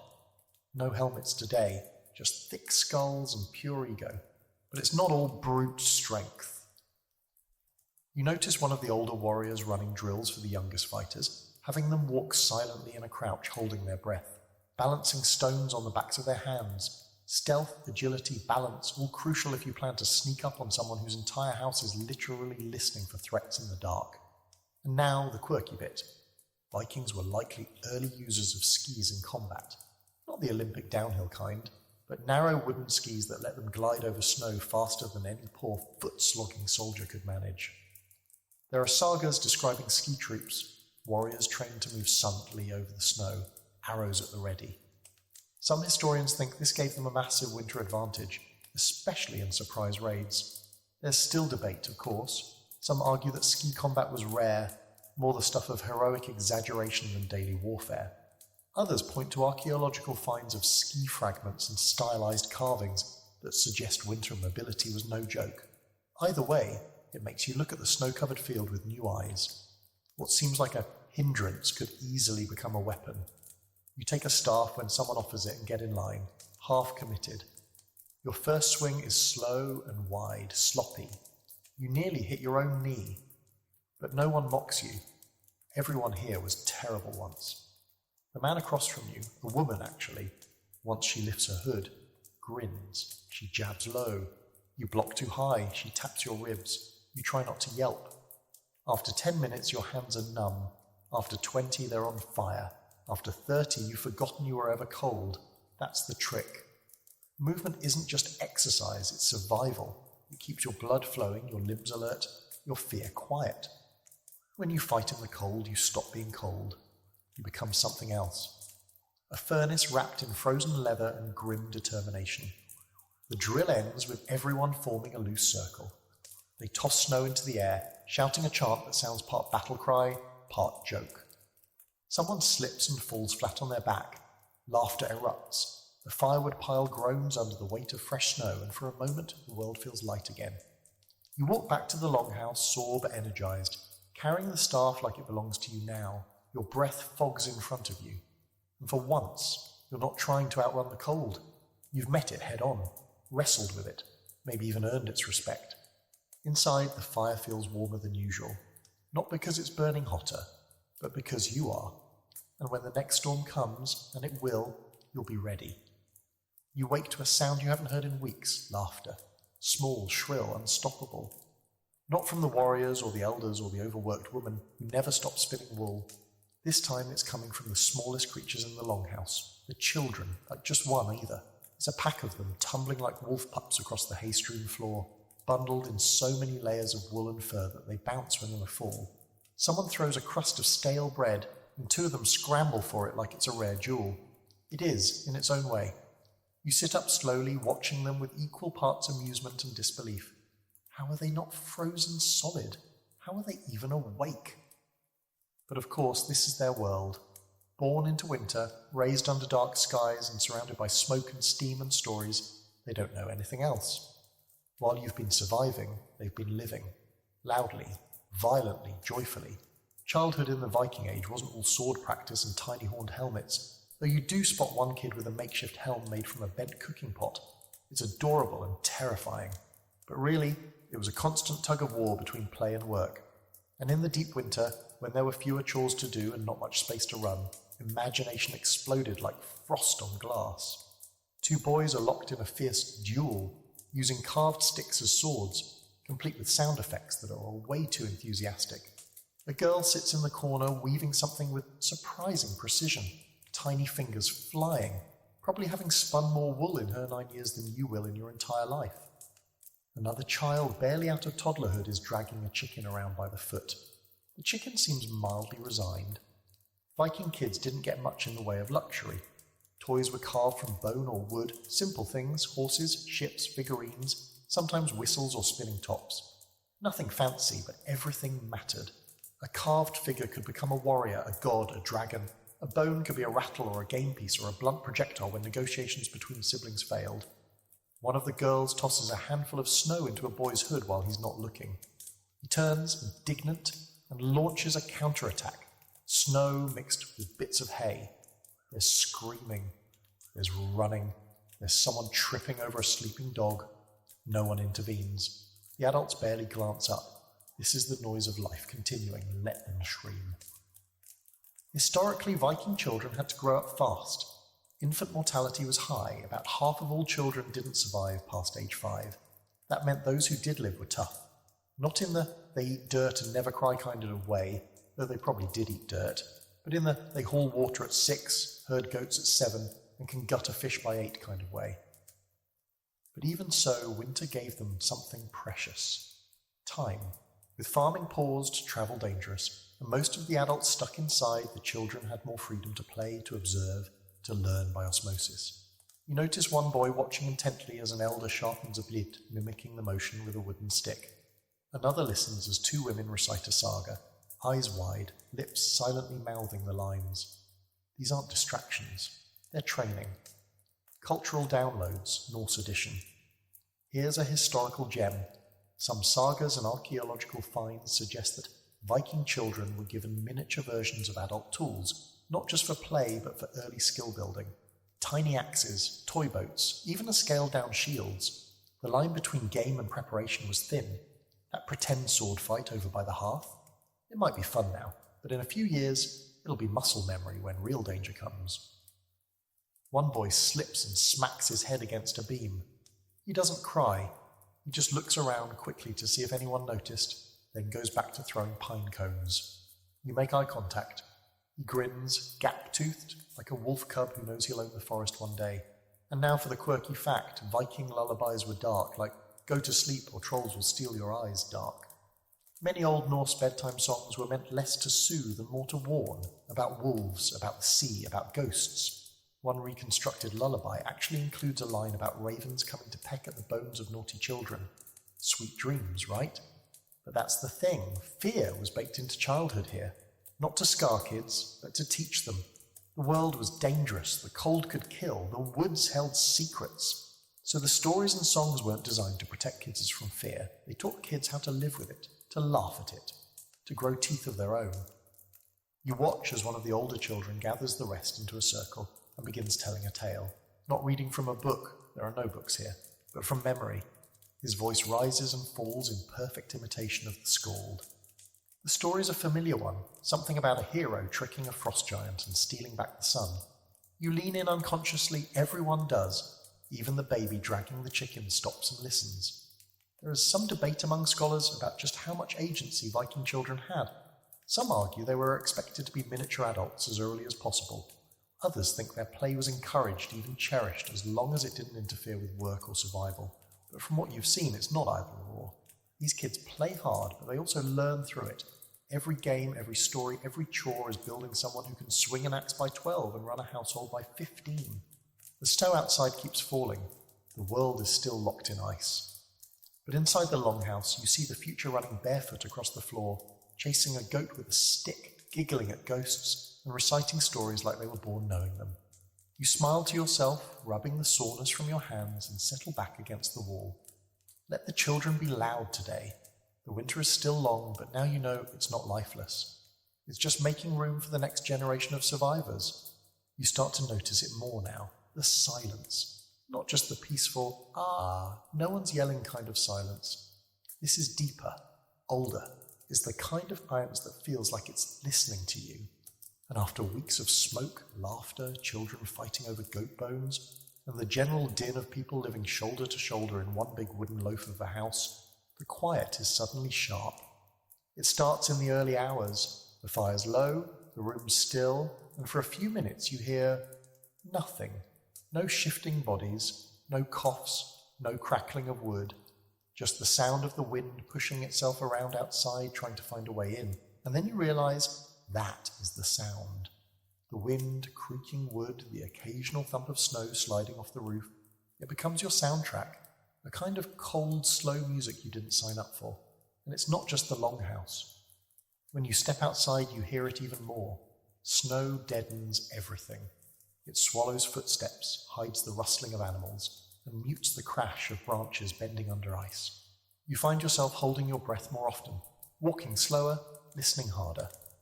Out here, silence isn't peaceful, it's suspense, like the world has paused and is waiting to see what you'll do next. There's a forest nearby, thick with pine and birch, and one morning you're sent to collect kindling along its edge. You go alone, bundled and begrudging, boots crunching over the hard-packed trail. But when you reach the trees, something shifts. The air feels heavier. The sound of your own footsteps grows louder. And then, when you stop moving, the silence hits full force, so complete it feels unnatural. You look around, half expecting to see someone watching. You don't, but the trees seem to lean in anyway. And then you hear it. Something. A creak? A snap? No? Just snow slipping from a branch somewhere deeper in the woods. Still, it puts a knot in your gut. You gather your kindling quickly and leave without turning your back on the forest. One historical detail worth knowing. Vikings believed the natural world was alive, not metaphorically, but literally. Forests had spirits. Mountains had moods. Waterfalls could speak if you listened hard enough. This wasn't superstition, it was survival. If a part of the land felt wrong, you didn't argue. You left, or you left an offering and begged it not to notice you. The silence in the woods wasn't emptiness, it was presence. That idea has stuck, even with modern scholars. Some argue that Viking spirituality wasn't just about gods and afterlives, but about this intimate relationship with their surroundings. The land wasn't a backdrop, it was a character, a dangerous one. Others say we romanticize it too much, that people were mostly practical, and stories about spirits were just old-school ways to explain landslides, wolf attacks, or why Bjorn fell into a frozen lake without warning. But either way, the belief shaped behavior. And you, right now, are walking faster because of it. Back at the longhouse, you notice how the silence carries inside too. Some days, especially during snowstorms, people grow quieter. The wind roars against the outer walls, but inside voices drop. Conversations turn to murmurs. You get the sense that no one wants to be too loud. Not because they're scared, though maybe they are, but because the silence is a kind of guest now, unwelcome, but respected. You take a seat near the fire and close your eyes. You try to block everything out, and then you realize there's sound in the silence, not dramatic, Nothing obvious, just the groaning of wood, the tick of embers collapsing, the slow sigh of someone sleeping. It's almost a lullaby. A reminder that the house is alive in its own way, breathing and stretching and creaking as it holds everyone together. Quirky fact incoming. Vikings believed houses could have spirits, called husvetir. These weren't ghosts or gods, but protectors of the home. If treated well, they kept fires from going out and doors from freezing shut. If neglected, they might cause illness, ruin food, or make sure your bootlaces snapped just as you stepped into snow up to your neck. You respected your house because it watched you. At night, the silence deepens, not metaphorically, literally. With no sunlight, no chirping insects, no machines, and no nightlife beyond snoring, the darkness becomes a weight. You lie under the furs and try not to breathe too loud. Even the fire seems to dim its own noise, and in that stillness, your mind starts to drift. You remember sounds from your past, running water, bird calls, city traffic, buzzing lights, and you realize just how many of those noises were a kind of background safety net. Out here, you get nothing, and that nothing is unsettling. You ask someone the next morning if they ever get used to the silence. The man stares at you, shrugs, and says, "No, but it's better than screaming." You don't ask him to explain. Some of the children make noise just for the sake of it, banging sticks together, singing nonsense songs, throwing things and howling with glee. The adults rarely stop them. Maybe they recognize that instinct. Fight the silence before it gets under your skin. There's another scholarly debate about just how much sound shaped Viking daily life. Some suggest that in a world without engines or electricity, people's senses were sharper. They noticed small sounds, changes in animal behavior, the pitch of wind, the way snow crunched under different kinds of boots. Others argue that people simply adjusted, tuning out the world to focus on survival. Either way, there's no denying it.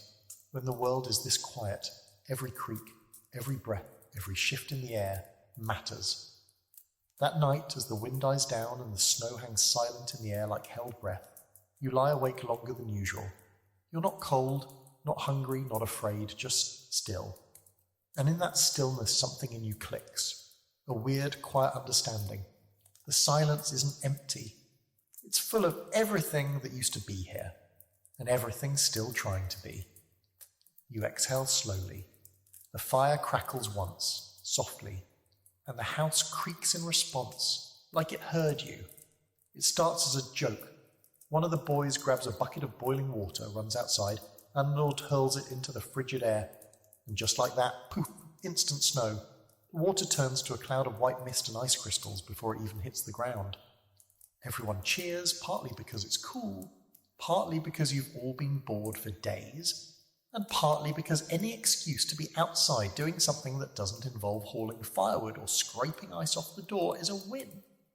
You stand by the doorway, watching the boy's face glow with pride. It's not just about the trick, though it is objectively awesome. It's that little moment where you turn the cold into something fun, something you control. And in Viking winter, that's a rare feeling. The others catch on fast. Soon there's a line forming, each person boiling water over the hearth, carefully not spilling any, then running out with it cradled in both hands like a holy relic. Then comes the toss, the hiss, the explosion of tiny crystals that sparkle in the air and vanish before they hit the snow. It becomes an unspoken contest. Who can make the biggest mist cloud? Who throws it best? Who can run the farthest in the least clothing and still get the water airborne before it freezes solid? Someone, predictably, gets overconfident and ends up with lukewarm slush all over their boots. They laugh, everyone does. And for the first time in days, you're not just surviving, you're playing. It gets you thinking, the Vikings must have had their own ways of pushing back against the cold with mischief. Not rebellion exactly, just little acts of defiance. Humour, stunts, stupid risks for the sake of a story. Because let's be honest, when the sun disappears for months and you live in a wooden box full of snoring relatives and goat stench, throwing hot water into the sky just to see it vanish feels like therapy. And here comes your historical fact of the day. The Vikings weren't strangers to spectacle. Sure, they're famous for their raids and their ships and their fire-forged faces, but they also had games. Physical competitions, endurance contests, and yes, even snow sports. Wrestling was big, stone lifting, tug of war. Some sagas even described swimming in freezing water or racing barefoot across ice, not because they had to, because they could. You imagine a group of young Vikings daring each other to stand in a frozen stream until someone taps out, racing across a frozen lake wearing nothing but their underwear and bad decisions. Did they have boiling water tricks? Who knows? But given the way they seem to treat frostbite like a casual inconvenience, you wouldn't be surprised. There's even a quirky fact hiding out an old saga. A character brags about being able to piss a hole in the snow deep enough to bury an axe. It's not clear if this was supposed to impress someone or if it was just ancient locker room talk, but the message is clear, cold or not, they owned it. You run your own water toss later that morning, half expecting to trip on the ice and die in the most avoidable way possible. But instead, you watch the steam burst upward like some ethereal spirit. For half of a second it hangs in the air, then vanishes. White, weightless, gone. The group cheers. You bow like an idiot. And then someone points out that the air is really dry, too dry. They say the snow isn't good snow. It's the kind that squeaks underfoot, powdery, brittle, refusing to clump, bad for sledding, worse for building anything. You hadn't noticed before, but they're right. It squeaks like old leather under your boots. Here's where things get unexpectedly interesting. Cold weather science. You wouldn't think the Vikings were much into meteorology, but they were experts at reading the environment.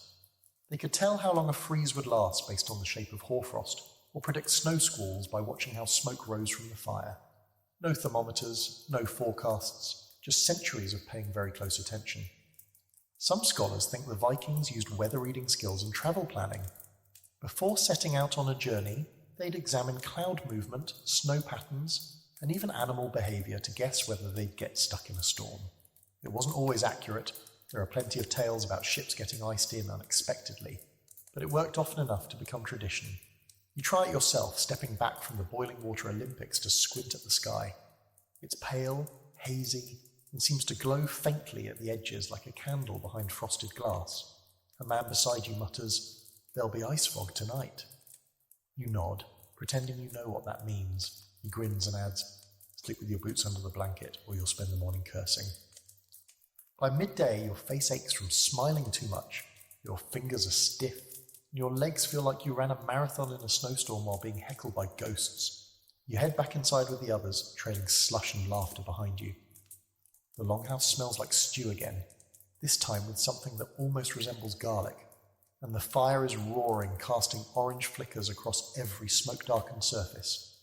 Later, as you sit by the fire nursing a bruised shin and thawing your gloves, someone mentions the coldest night they ever survived. Not a joke this time, real fear. They talk about a wind so strong it stripped bark off trees, and a storm that buried 2 houses in snow so deep it took days to dig them out. No one interrupts. This story isn't for applause, it's a reminder. You glance at your boots drying by the hearth. A thin sheen of ice clings to the edges.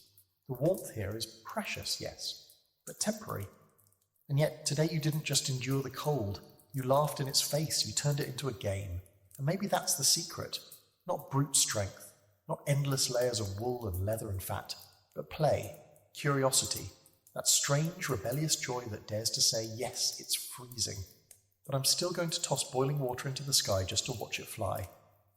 You fall asleep grinning, your cheeks still tingling from the wind, and your dreams full of steam, snow, and the sound of your own laughter echoing into the frost. You don't think much of it at first, just a sound, soft, rhythmic, distant, a kind of scraping like leather on wood, muffled beneath the snowpack. You're standing outside the longhouse, tugging at the latch on the barn door, cursing at the ice, jamming it shut again when the noise reaches you. Not the wind, not a wolf, something else, something man-made. You pause, hand frozen mid-motion, and then you hear it again. Shh.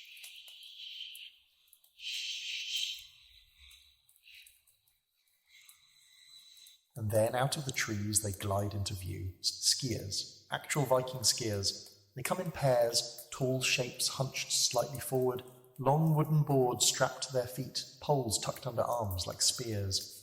They move with eerie grace, no bouncing, no huffing, just a smooth gliding momentum that makes them seem half spirit, half human.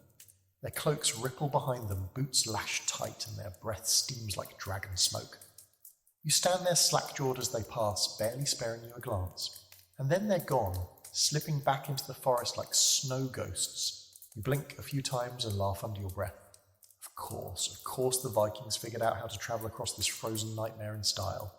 You finally manage to wrench the barn door open and go about your chore, but the image of those skiers sticks in your brain all day. Back inside, you ask about them, and someone shrugs like it's the most normal thing in the world. Ski patrol, the woman says, not joking. They check traps, scout paths, visit other farms.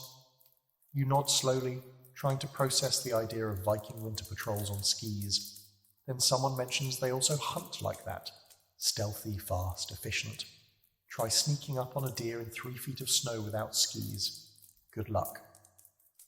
The historical record backs it up. Viking-age Scandinavians were using skis for centuries before the rest of Europe caught on. There are even preserved ski fragments from as far back as 500 CE, with bindings and grooved undersides, primitive but clever. Skiing wasn't just for sport, it was transportation, warfare, survival, and not just in emergencies. Some Vikings trained with skis the way others trained with swords, especially in mountainous regions where snow didn't politely melt after a few days. People learned to use skis like extensions of their own legs. The Norse word skid literally means split piece of wood, but in practice it meant power. You step outside later that day with your usual boots and your usual regrets, slipping on ice, stomping through drifts, and muttering curses you hope the ancestors won't hold against you. That's when one of the ski patrol types spots you, nods, and, after a long silent appraisal, tosses a pair of old skis at your feet. No ceremony, no explanation, just a gesture that says, figure it out. You strap them on using a mess of leather and cold fingers. The first time you try to glide, you tip sideways and fall straight into a snowbank. The second time, same, but colder. By the fourth time, you're moving. Barely. You're wobbling like a deer on stilts, arms flailing, legs crossing in what can only be described as stylized chaos. But you're moving faster than you would on foot, and that counts as victory. One of the patrolmen skis past you backward, just to show off. He doesn't say anything. He doesn't have to. You spend the afternoon practicing, not because you were asked, but because something in you can't let this go. You want to move like they do, carving the cold, gliding like wind. You fall, you bleed a little, you swear a lot, but each time it gets a little easier. Back at the longhouse, your bruised knees and snow-stuffed gloves get you a mix of mockery and admiration. Someone offers you a drink, someone else offers you a boiled sock. You're not sure which is the joke. That night, as you thaw by the fire, you hear another story. This one about a Viking scout who travelled 30 miles on skis to warn a nearby village of a raid. They say he beat the attackers by half a day. The locals were ready, the raiders weren't. The scout didn't survive the battle, but his skis were preserved in the hall as a symbol of loyalty. Or maybe just to remind everyone that heroism sometimes looks like frozen blisters and bruised ribs. There's debate among historians about how widespread ski warfare really was. Some argue it was limited to specific regions, like the Sami of the far north, who were expert skiers long before the Vikings adopted the practice. Others think the Norse quickly adapted, integrating skis into patrol and defense strategies during winter months. Either way, it left an impression. Tales of ski warriors made it into the sagas, where characters raced across snowfields like winter gods. And here's the quirky fact of the day. Ski wax. Yes, really. Some Viking-era skiers used a kind of rudimentary wax made from animal fat or pine resin to reduce friction. It's not exactly Olympic-grade tech, but for its time, brilliant. If you're going to skate through blizzards like a ghost in a cloak, you might as well do it efficiently. As you peel off your boots later and inspect the damage, blisters, bruises, something that might be frostnip, you feel it again, that strange pride.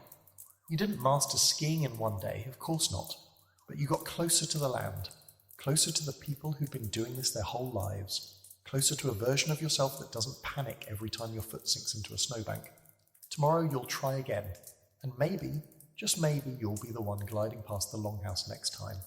Breath misting in the air, skis whispering over the snow, looking like you were born to ride the ice. You wake in the dark and don't know what time it is. Could be midnight. Could be 4 p.m. Time in winter has officially given up.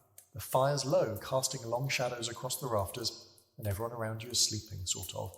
Some snore, others mumble. A few lie motionless, eyes wide open, staring into the dark like they have been swallowed by it. You sit up slowly, feeling the ache in your back and the familiar chill nipping at your toes. You try to go back to sleep. You really do, but your mind's too loud. It runs in loops, odd, dream-warped thoughts. Did you leave your boots too close to the fire? Did you dream about talking snow again? Is someone whispering, or is that just the wind? You pull your blanket tighter and close your eyes. That's when the real problem hits. You're not tired, not in the way you should be. This is how it happens.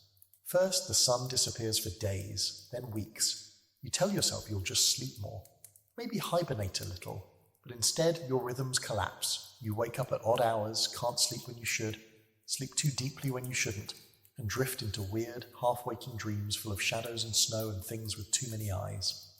Welcome to Viking Insomnia, a lovely little bonus round in your winter survival game. And here's the unsettling twist. You're not alone. One man gets up and walks in circles around the longhouse. Not fast, just pacing like something's chasing him in his head. Another woman mutters softly to herself as she spins thread by firelight, her hands moving automatically while her gaze is somewhere far, far away. Even the animals seem off. The goats are restless. The dogs won't sleep through the night. You ask someone about it the next morning and they just shrug and say, "Winter dreams." You push a little. They shrug again. Too much dark. It confuses the mind. Then they walk away like that's a perfectly acceptable explanation for the collective unravelling of sanity. Turns out it kind of is. There's a growing theory among scholars that polar night living, months of near total darkness, had a real effect on sleep and mental health. But back then, no science, no circadian rhythm charts, just intuition and superstition. If people started acting strange, no one diagnosed them. They told stories, blamed the spirits, made jokes, slept when they could, dreamed when they couldn't. And when dreams got strange, they paid attention. The sagas are full of visions that arrive in the night. Wolves stalking through shadows, women with wings instead of arms, great trees growing upside down from the sky. They weren't dismissed as dreams. They were omens, messages from gods or ghosts. And winter, especially the deepest part of it, was the most fertile ground for those visions. Sleep less, dream more. Not in the inspiring Instagram way, in the terrifying night sweat, wake-up screaming kind of way. You felt it already. Dreams where the longhouse is upside down, where the snow talks in a voice that sounds like your own, where someone keeps knocking on the door but no one ever opens it. You try to shake them off, but they cling like smoke. Quirky fact for you, berserkers, the infamous Viking warriors who fought in trance-like frenzies were said to get their power from visions, sleep deprivation, or spirit possession. Some modern theories suggest they might have used altered states brought on by extreme fatigue, fasting, or certain herbs. One old poem even suggests that dreams of wolves and blood made a warrior stronger.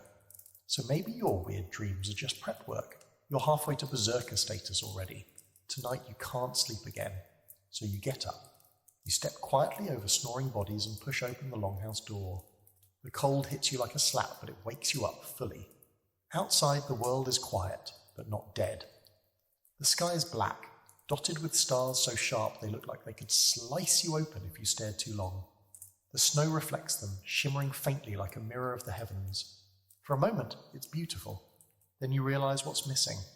No moon, no wind, just silence and cold and you. You sit down in the snow, back against the wall of the house, and look up. Your breath curls into the sky and your thoughts drift with it. You remember voices from your dream, the one where you were underwater, but the water was made of light. The one where your grandmother's voice came from the fire. The one where your own shadow asked if you wanted to leave. You don't even know what time it is. Eventually the door creaks behind you. A woman steps out, older, wearing a cloak that looks like it was stitched from the night sky. She doesn't speak, just sits beside you, her boots crunching softly in the snow. After a while she says, "They call this wolf hour, the time between dreaming and waking." You nod. It feels like a truth, even if it's nonsense. Then she says, "If the dreams get too loud, breathe into the wind. It'll carry them away." You do it. Deep breath in, frost on your lips, then out long and slow like exhaling ghosts. Maybe it works, maybe not. But you feel a little lighter, a little more grounded in your freezing, sore, half-delirious body. She stands and goes back inside. You follow a moment later. Inside, the longhouse is still, but someone has added a second log to the fire.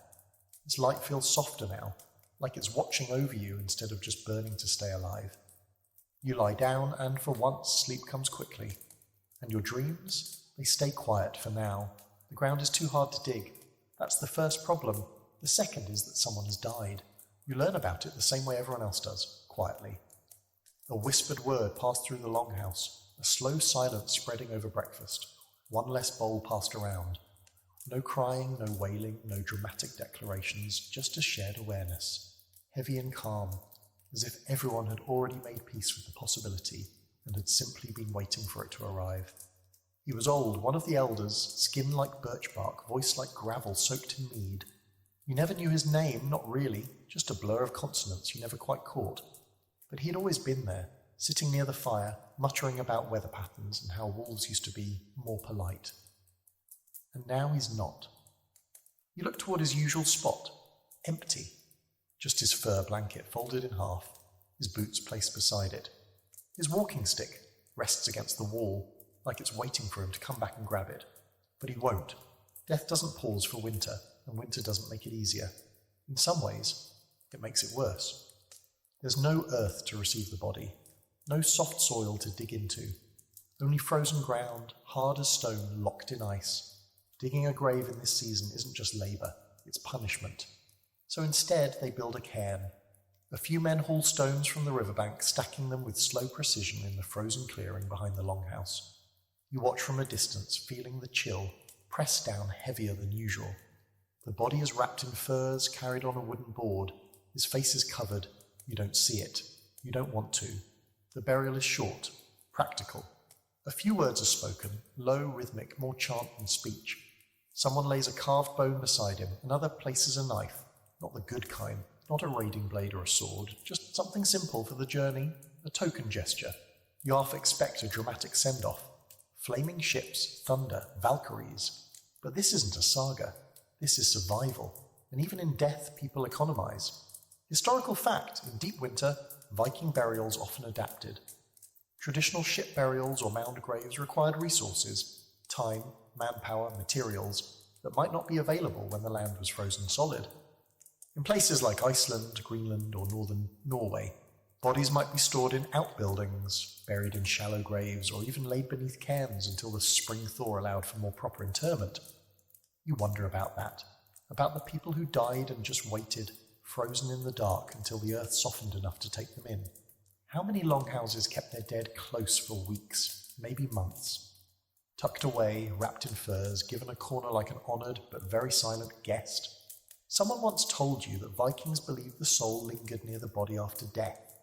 Not always, but sometimes, especially if the death was violent or sudden or lonely, which might explain the way no one walks too close to the cairn when it's done, or why someone mutters a protection charm into the fire that night without explanation. The air feels different now, not colder exactly, but quieter, like the world has acknowledged the loss and decided to leave space for it. Later that evening, you find yourself staring at the sky, thinking about what happens next. For him, for you, for everyone crammed into this frost-locked house. The Vikings didn't have a single idea of the afterlife. It wasn't just Valhalla or nothing. There was Helheim, the underworld for those who didn't die in battle. Cold shadowed, not evil, just distant. There was Folkvanga, Freya's field where noble souls might go. And there were other places too, some beautiful, some strange, some terrifying. The soul's path wasn't straight. It was a journey through myth. And yet the line between life and death didn't feel final in this world. People carved runes to keep memories alive. They passed down stories until they burned into your bones. The dead weren't gone. They were watching, waiting, maybe even judging your fire-making skills. You think of the old man's stories, the way he'd spit into the fire before he told one, the way he called the moon her and said she listened better than most people. You wonder if he knew this was coming, if he'd dreamed it, if he'd made peace with it months ago and was just waiting for the rest of you to catch up. Quirky fact of the day, some Viking families left food and drink out for their dead relatives during Yule, offerings to invite them home for one night to listen to stories, to warm themselves by the fire. Not ghosts exactly, just family. Returned, if only briefly. Some even claimed to hear footsteps in the rafters or see impressions in the snow outside that weren't there the day before. You glance at the rafter above the fire now, empty, but not lonely. The longhouse is quiet tonight. No sparring, no arguing, even the children have toned it down. Grief here isn't loud. It's worn like another layer, in your posture, your breath, the way you stir the stew slower than usual. No one explains it. No one needs to. You wrap your blanket tighter and settle near the fire. The wind outside keens against the walls, but the hearth is warm and the coals glow steady. You stare at them until they blur, until they look like eyes, until they look like the same fire you've stared into for weeks, only now it sees you differently. Someone's missing, but you're still here. And in Viking winter, that's everything. There's a new cold now, not colder in temperature. The snow is still the same endless blanket, the wind still sharp as flint, but colder in feeling. The kind that sinks past your skin, past your muscles, all the way into your bones. The fire doesn't touch it. The furs don't stop it. You move through the day like a shadow of yourself, and you're not the only one. Everyone in the longhouse has slowed down. Eyes look duller, movements stiffer. The bursts of energy you saw during Yule have faded. Even the children have stopped chasing chickens for sport. This is the cold that kills fast. It doesn't make a sound. It doesn't announce itself with fanfare or screaming. It just settles. A silent predator. You could call it hypothermia if you were in the future and had a thermometer. But here it's just the moment your body stops trying. It starts with your fingers. They go numb so often you forget what they're supposed to feel like. Your toes too.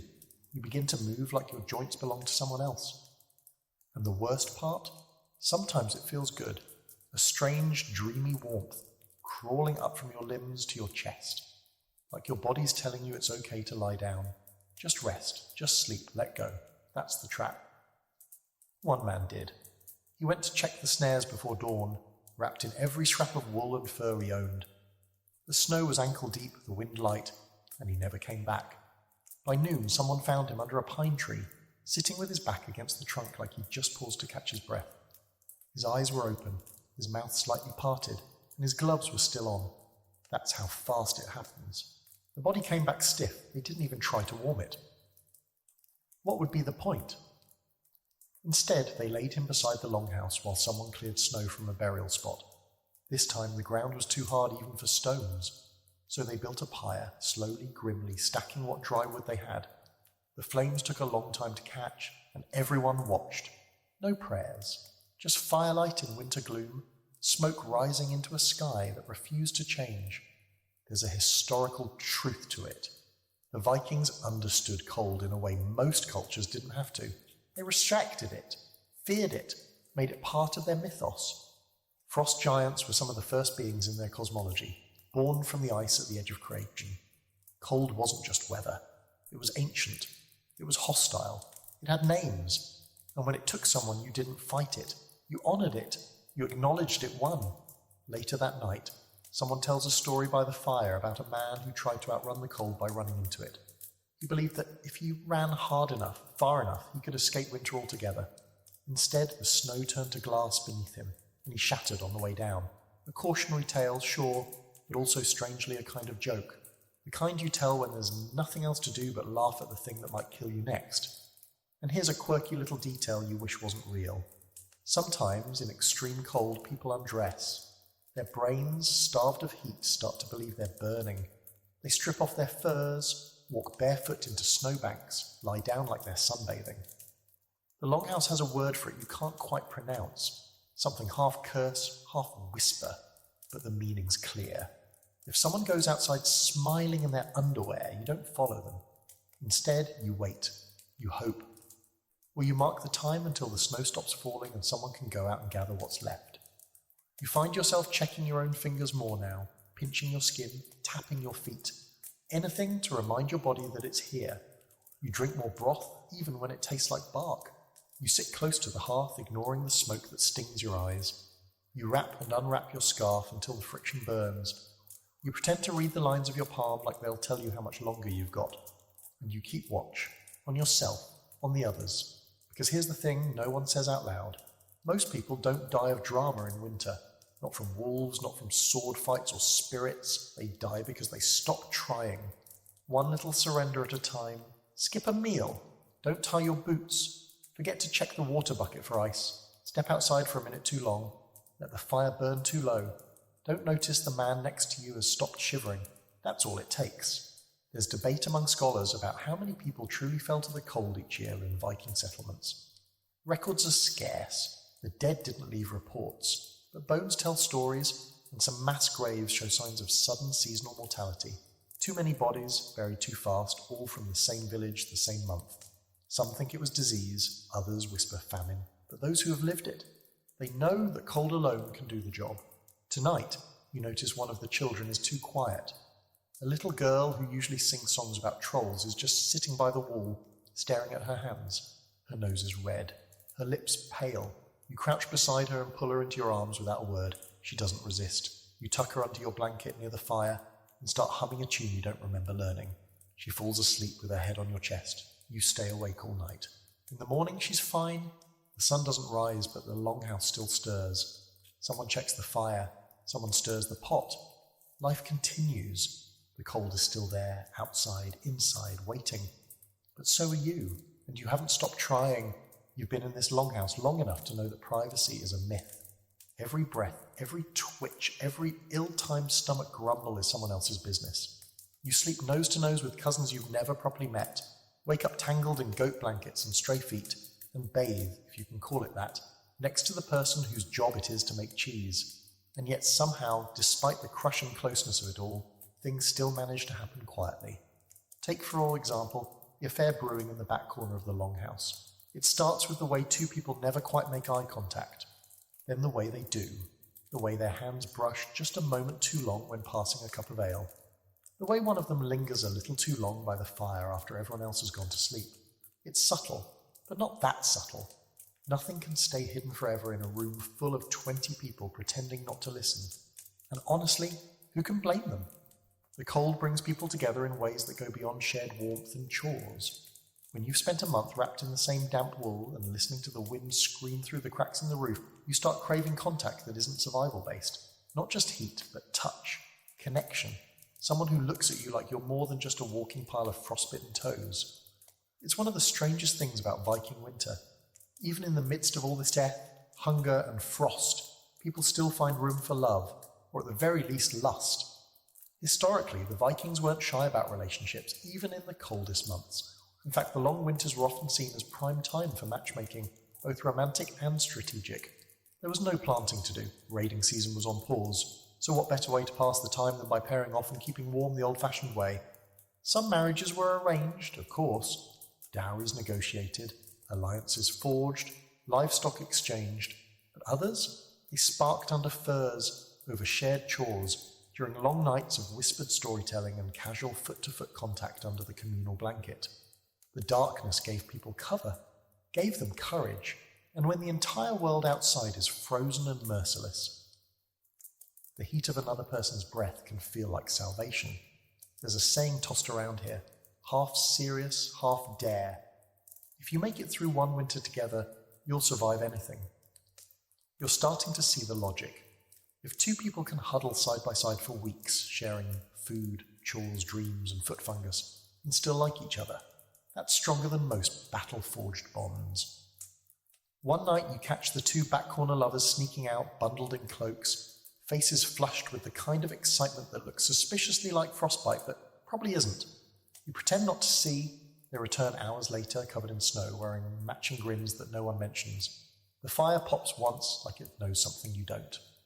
Quirky fact, in some Viking traditions, couples weren't considered fully married until they shared a bed for 8 nights, consecutively. If one partner left the bed for even one of those nights, the whole deal had to start over. Imagine trying to make that happen with 20 relatives snoring in the same room and a dog chewing on your boots. Now that's commitment. You overhear an older woman talking about binding nights, special days during Yule, when couples could sneak off for a bit of privacy. She says it like she's remembering something spicy and ancient. There are smirks, a few rolled eyes, but no one judges, because everyone here knows that sharing warmth isn't just about fighting the cold, it's about feeling human again. There's a scholarly debate about just how open Viking society was about sexuality. Some sources suggest they were surprisingly progressive. Women had rights to divorce, own property, and even choose lovers in certain cases. Others argue the sagas exaggerated or romanticized these freedoms, but what's clear is that winter didn't put life on hold, it just restructured it. And here's your historical nugget. Viking love poetry was a thing, and it wasn't subtle. Men and women composed verses full of fire and ice, longing and lust, many of which survive in skaldic poetry. Some of it was elegant, some of it was basically 9th century dirty talk. Either way, it proves that even in a world built on survival, there was room for softness. You find yourself watching people differently now, noticing how hands touch shoulders, how people laugh a little louder after brushing snow off each other, how one person always saves the warmest bowl of stew for another. There's a kind of economy to affection here. Nothing wasted. Every look, every lean, every shared breath is purposeful. And maybe you're not immune. You feel the hunger too, not just for food, but for closeness, for the press of another body against yours in a way that isn't necessity but choice. It sneaks up on you, soft and slow, like warmth returning to frost-numbed fingers. You catch yourself laughing more. You sit closer by the fire. You hold someone's gaze just a moment longer than usual. You remind yourself that this is temporary, that spring will come, that the snow will melt, that everyone will scatter again across farms and fjords and fishing boats, but for now, here, wrapped in fur and firelight, you are just a person, cold, tired, and still alive, and someone else sees you, not as a burden or a body, but as something worth reaching for. You fall asleep that night, wrapped in shared blankets, your legs tangled with someone else's, your breath sinking as your dreams fold into theirs. And for once, the longhouse doesn't feel crowded. It feels full. You wake to a sound you haven't heard in what feels like years, dripping. Tiny, inconsistent, barely there, but unmistakable, drip, drip, drip. Not a leak in the roof, not the stew bubbling over the hearth, real, actual, natural melting. You sit up so fast your spine protests, but you don't care. You throw off the furs and scramble to the door, pushing past a groggy warrior still tangled in his own beard. Outside, it's blinding. Not bright exactly, there's no full sun, not yet, but the sky has shifted. The clouds are thinner, the light feels clearer. The snow still covers everything in thick, deep folds, but the edges of the drifts are softening. Ice clings to the eaves of the longhouse, but water trickles down their sides in lazy little streams. Even the trees look different, less like icy skeletons, more like actual plants again. Spring isn't here, not yet, but she's on her way, and the world knows it. Inside the longhouse, the mood has changed. It's subtle, just a hair lighter, a touch more laughter, a few more people humming as they stir pots or sharpen tools. You hear someone whistle. No one says why, but you all feel it. The end is coming. Not of winter entirely, but of the worst of it. You've made it through the long dark, or most of you have. One of the old women is still sick. She's been fading for days, her breath ragged, her skin pale and waxy. Someone says she saw too many winters. Others say she lost someone last season and never really came back. But she lies there quietly, wrapped in the same furs she once wove, and waits. No one cries. There's no energy for it. Just quiet care, wiping her lips, holding her hand, whispering sagas when she sleeps. Death, even now, doesn't stop the thaw. And here's your historical fact. In Old Norse calendars, the year was split into just 2 seasons, summer and winter. No spring, no fall. You were either freezing or farming, nothing in between. But they knew when the change was coming. They watched the melt patterns, the way birds returned, the way the snow loosened its grip. And when it did, everything shifted. Suddenly the longhouse is bustling. The farmers are digging out tools, the warriors are re-oiling armor. Someone's even fixing a fishing net. Everyone's planning, not aloud, not yet, but you can see it in their hands. They're thinking about what comes after. What they'll do once the roads unfreeze, once the fjords crack open and the boats can slip back into the water like hibernating beasts waking up hungry. You get swept into it too, chopping more wood than necessary, reorganizing supplies that haven't moved in months, even checking your boots for holes. It's all premature, sure, but necessary. Hope needs a place to live, and right now it's nesting in every corner of the longhouse. And then there's the food. What's left is a game of math and prayer. You take inventory, counting sacks of barley, dried fish, the last bits of smoked meat. It's thin, you'll make it barely, but only if no one gets wasteful.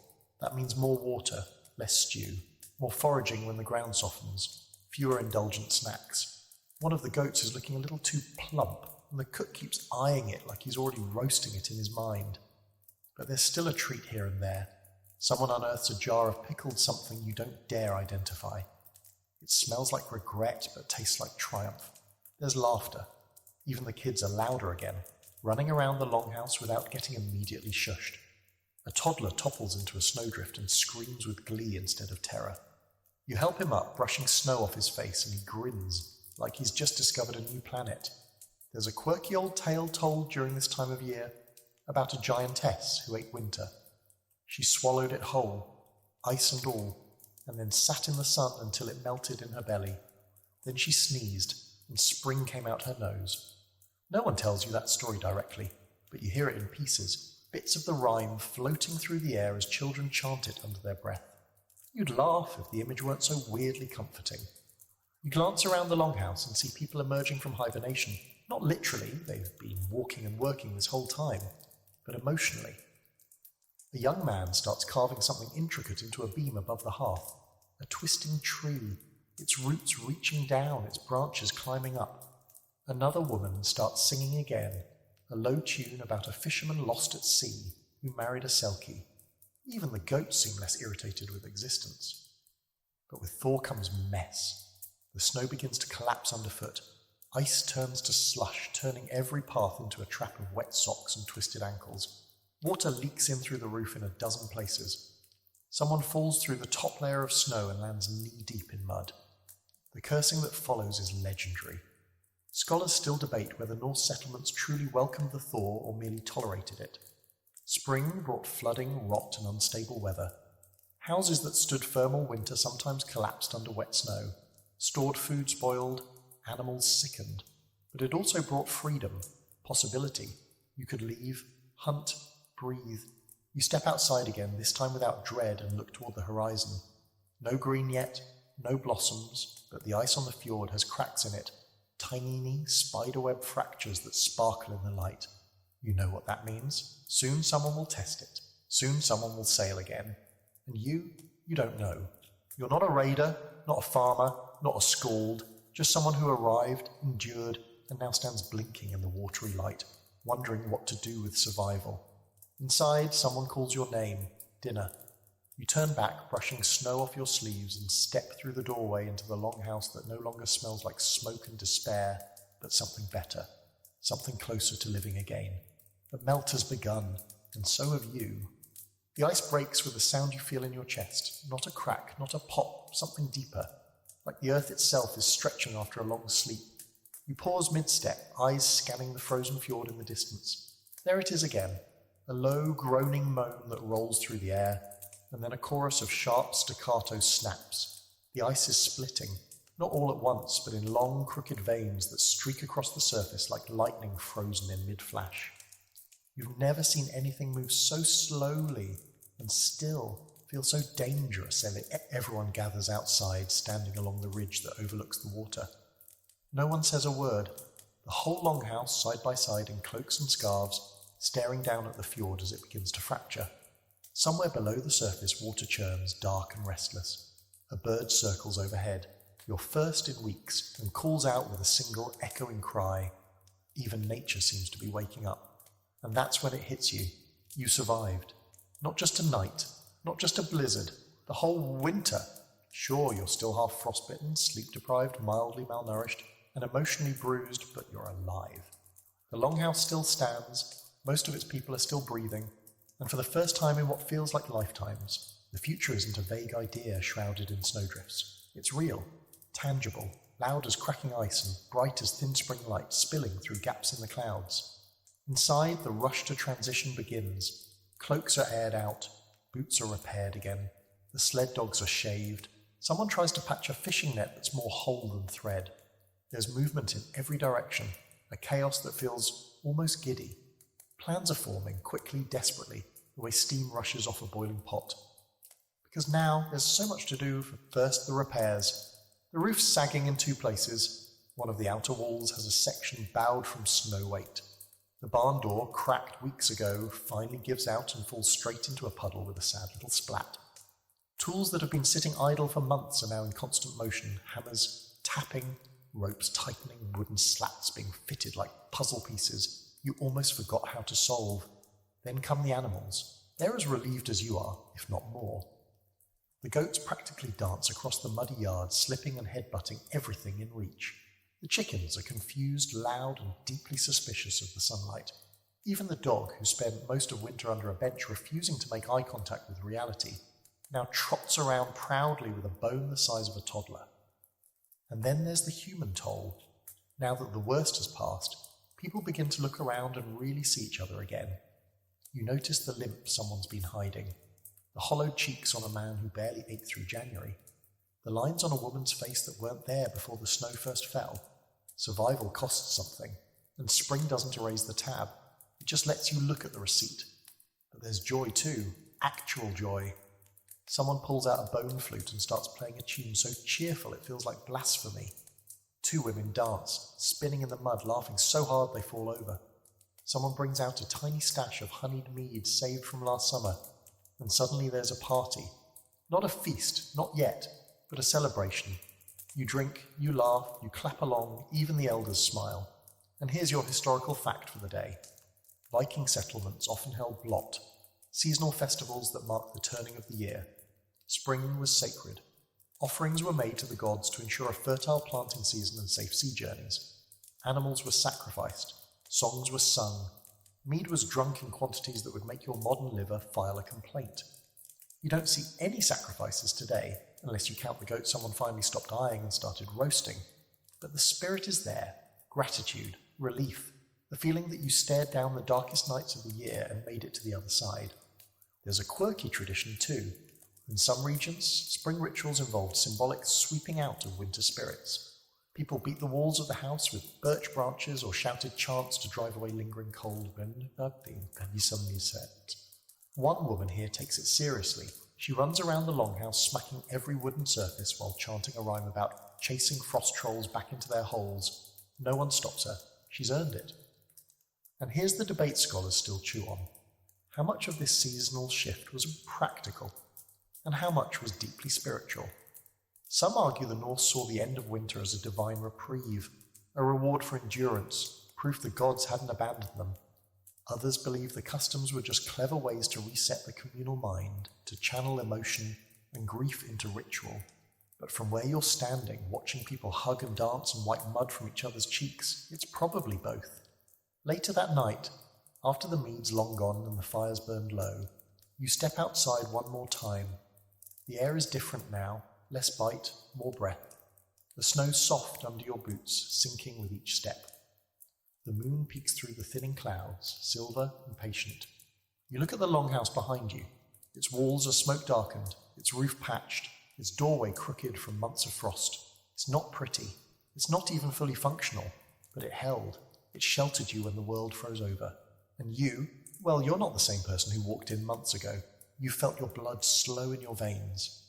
You've seen friends freeze, goats fight for bread, and children lullabied with ghost songs. You've sharpened blades, carved wood, cried quietly, and laughed when you shouldn't, and you made it. Tomorrow you'll plan, you'll help clean, you'll dig into mud and try to remember how things used to work. But tonight, just for now, you stand under the stars and let yourself feel something you haven't dared to name in weeks. Not just hope, pride. You didn't just witness how Vikings survived the coldest nights of the year. You lived it. The first green you see doesn't come from the ground. It comes from a scarf, an old faded strip of woven wool someone pulls from a chest at the back of the longhouse. It's bright in a way nothing has been for months, not dyed in winter's desperate earth tones, but in some long-forgotten shade of spring. Mossy, hopeful, alive. The woman who wears it doesn't say anything.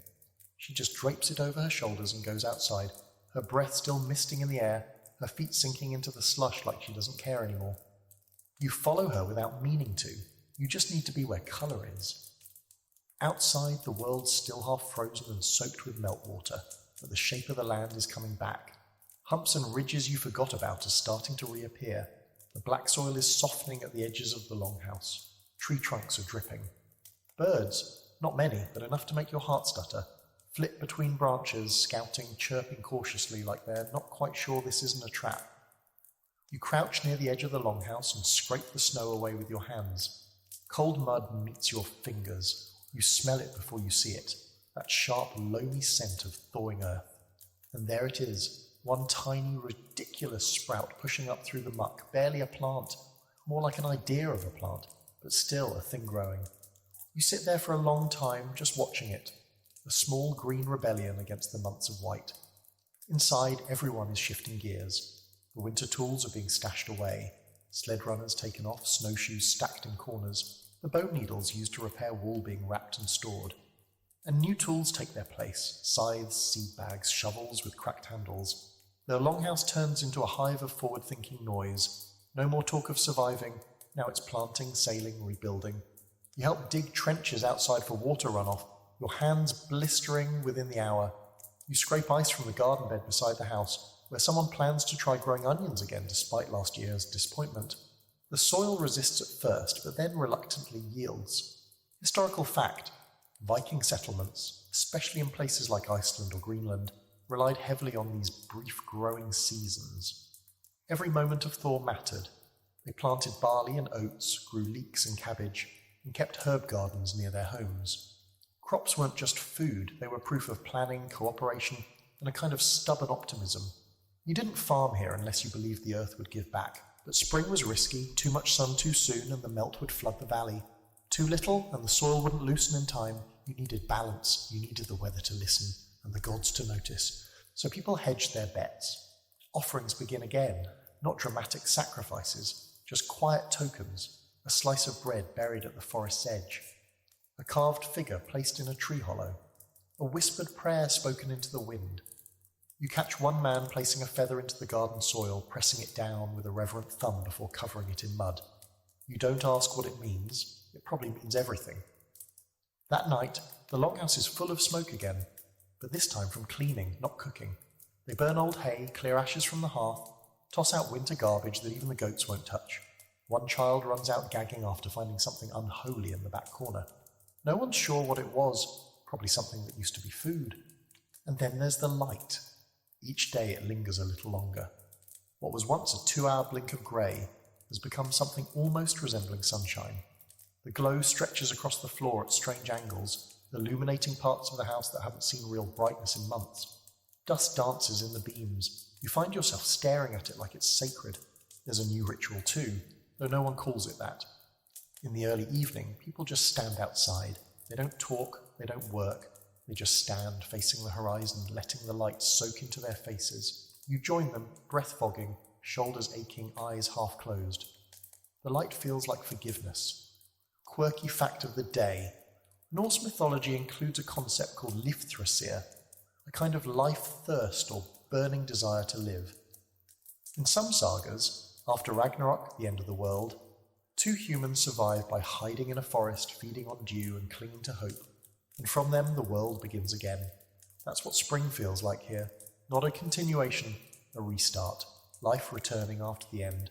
There's still snow, sure, still hunger, still work ahead that'll break your back and blister your hands. But the wait is over. The dark has passed. The wolves are quieter now. The spirits, soothed by the season, return to their places in the trees and lakes and under the eaves. And you're lighter, not just because the air is warmer, but because you made it through. You step outside one last time before bed. The sky is wide and blue-grey, streaked with the ghost of sunset. A bird sings, not a sad bird, not one begging for warmth. A confident bird telling the world it's time to wake up. You can't see it, but you believe it's out there, puffed up on a branch, proud and smug. The little green sprout you found this morning is still there. It's grown half an inch. You laugh. The wind carries it away gently. The longhouse door closes behind you. The fire crackles, not because it has to, but because it's comforting. Someone hands you a bowl of stew that tastes like spring onions and leftover salt pork. It's not gourmet, but it's hot, and you eat it with a new kind of hunger. Not the hunger of survival, the hunger of living. And for the first time in what feels like forever, you know tomorrow will be better than today. The house doesn't feel like a cage anymore. Now it feels like a memory. A thick, soaky, creaky memory made of wool and breath and frost and voices that still echo in the rafters when things go quiet. You've stepped outside more times in the past week than you did in all of January. The snow shrinks each day, and in its place, mud. Honest, messy, life-giving mud. Your boots are soaked through, your fingers are raw, and you've never felt more alive. You think back to that first night, how loud the wind was, how small the fire seemed, how you thought, there's no way I survive this, and you almost didn't. There were moments, the cold seeping into your bones, the silence that felt like drowning, the grief that never came with answers. But here you are. You remember the song sung in the dark, the heat of shared laughter, the sting of melted snow slipping down your collar during chores you didn't ask for. And most of all, you remember the quiet acts of care, a blanket shared, a story told, a meal portioned just slightly in your favour. No epic battles, no gods descending from the clouds, just people being kind in the dark. Now the birds are back, the rivers are running, the fjord, once a sheet of glass, moves again, and you move with it. So, as the season shifts and the world thaws open like a clenched fist, you take one last long look at the longhouse that taught you how to endure.